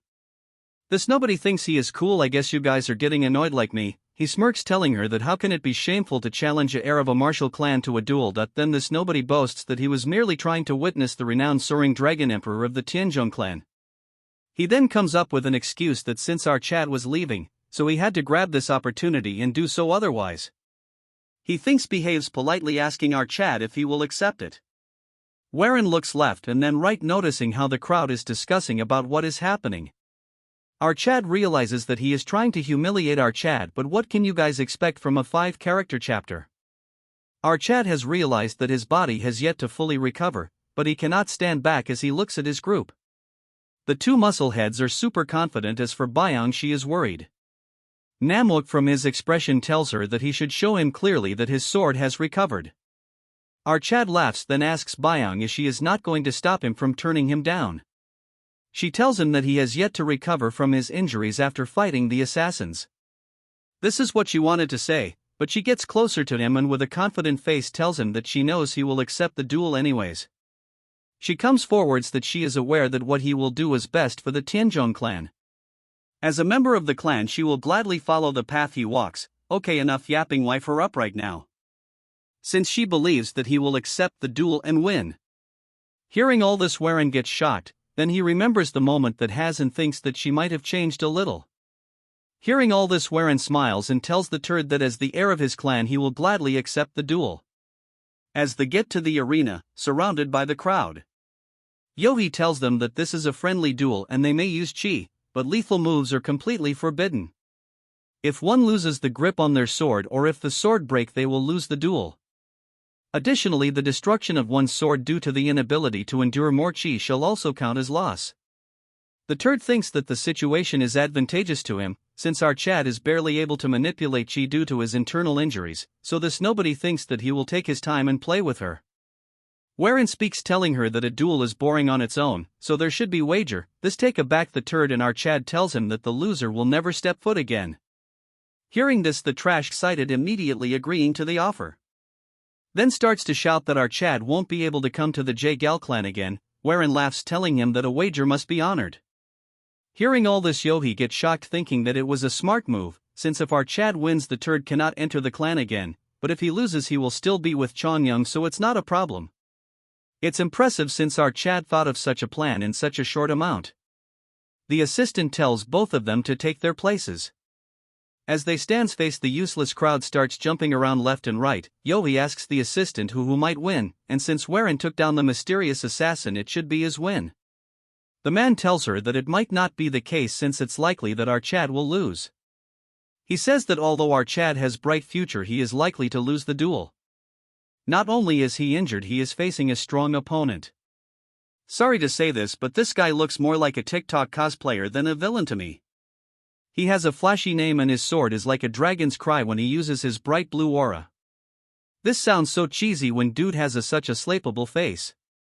Although he has a bad attitude, he has a few years of experience and his skills are on par with rookies from the most elite sections. If they were to duel, our Chad is the one that is likely to lose. Enough yapping for a 2D character when he has no idea of plot armor. Although he asks for the girl's opinions, he remains quite guess she is on drugs or something. What kind of dead reactions are these? The trash introduces himself, but you guys don't need to know about it. As they stand face to face, our Chad introduces himself. After a short silence, this yapper says that he has always wonders why the Tianzhong clan was known as a dragon clan, since there is nothing more than worms now. Hearing this, our Chad gets angry, telling him that he will show him what he really is. As they stand face to face with each other, taking their swords out, as the signal goes of, they rush towards each other instantly, facing each other face to face, as they are both equally matched. As their swords collide, the overconfident turd smirks as if he is something big. He lands multiple strikes aimed towards our Chad, as they were about to hit our Chad. He uses a martial art that lets us see the trajectory of attacks. With the help of this technique, he barely manages to dodge every single one of the fatal strikes. Seeing this, the turd gets disappointed as he charges towards our Chad, telling him that it is going to be fun. Warren gets overwhelmed as he continues to land multiple attacks in a matter of seconds. As he aims for his neck, Warren manages to dodge this and blocks the blow that comes after this. The turd cannot believe that our Chad managed to block all of his attacks. He guesses that his movement is as if he can see the trajectory of attacks. According to our Chad, he can see the trajectories. Because of this, he was able to block all of attacks. This level is the insight one gains when she begins to affect one's eyes. It is a level he shouldn't be at, yet he is able to use it, guessing it might also be because of the old man. The trash mocks our Chad, telling him that he is as fast as rat. As for our guy, he is still catching his breath because of the injuries, and a technique beyond his limits. The confident turd stops, telling our boy if he can block this as well. His sword gets laced with a blue aura so bright that it engulfs the entire arena. He is using the mighty Azure Cloud sword. Even Warren is shocked just by the release of the technique. Ugly Mutt tells our Chad to come at him with everything he has. Hearing this, Warren releases his aura and vanishes instantly. As the turd uses the Azure sword, our Chad uses the Soaring Dragon Emperor sword.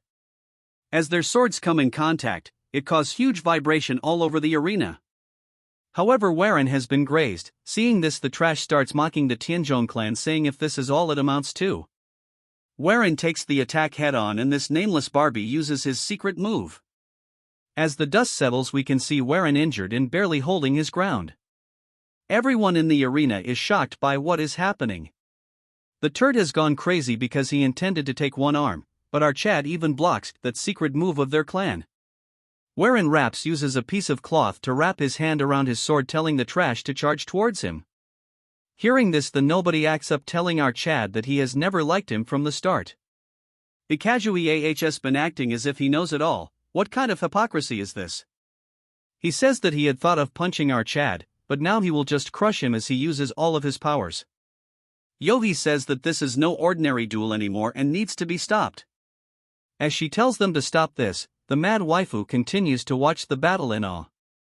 As he faces the attack head on, our Chad says that he has been lying to himself all this time. He has been acting calm in the face of death and even pretending to know the future. And he is not even a saint since he stole a child's future. As he gets ready to face the attack, not backing down, he sees the weak point of his attack, which is the center of the force. He says that he might not be a saint, but he will try his hardest and not run away. Wherein sword glows bright golden as he says that he shall walk the path from now onwards. The useless character gets angry for the I don't know how many time. As he launches this cheaper version of the spirit bomb, our Chad says he will show him why his clan is known as the Clan of Dragons. He uses a move and the entire word becomes black and white. A small fish slowly grows to become a huge fish and finally turns into a dragon, which is the intent of his sword. The attack has escalated so much that everyone is having a hard time holding their ground. Xianyang unsheathes her sword if things go otherwise. From the huge pool of blue aura, a black golden aura emerges, and slowly the small spark transforms into a huge black dragon.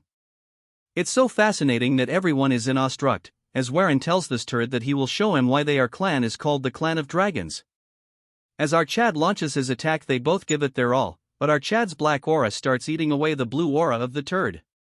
The turd is shocked because our Chad is engulfing his blue aura, as he was getting overwhelmed. A hand grabs onto the energy, dissipating it instantly. It's done by no one other than the clan leader.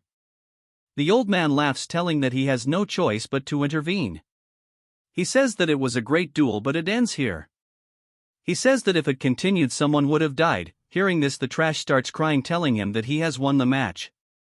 If he hadn't intervened, he would have easily won the match. The old man gets pissed, telling him how he thinks like that, since he clearly remembers that if the sword fell or broke, it would be deemed a loss. This turd is in denial because all of this doesn't make any sense, so he says that it's a hex. Since he has to save face, he says that our Chad cheated, because in the beginning he was barely holding his ground due to his injury. But all of a sudden he had a sudden outburst of strength, accusing our Chad of using magic. Xianyang intervenes, telling him to have some shame and not be a common enemy. Telling this turd to leave her house right thus instant.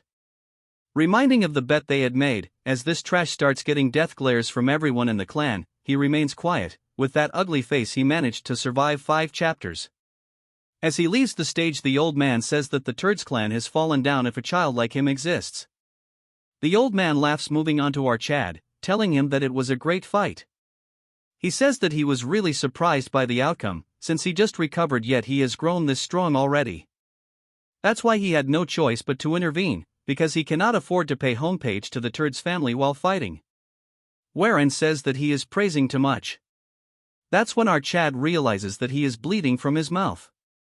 As he quickly starts to wipe it off, old man says that he cannot leave the house in this condition, so he must stay the night and leave tomorrow. He wants to talk to him more, but for now he should rest. As our Chad returns to his crew leaving the grounds, he laughs, telling that the Tianzhong clan has given birth to a real dragon. That's when he realizes something, that his hands are bleeding. He figures out that this happened when he tried to stop our Chad's attack. Just this fact excites him. He calls the guide, telling him that he has to start his plans sooner than he had expected. As the man agrees, the scene shifts to the night where our Chad is all bandaged, all while flexing his 8 packs. Looking around his body, the scars have increased a lot. That's when he hears a knock. As the person enters, it's no one other than our waifu. And she wants to have a conversation with him. This concludes the video. Make sure to like and subscribe for another part.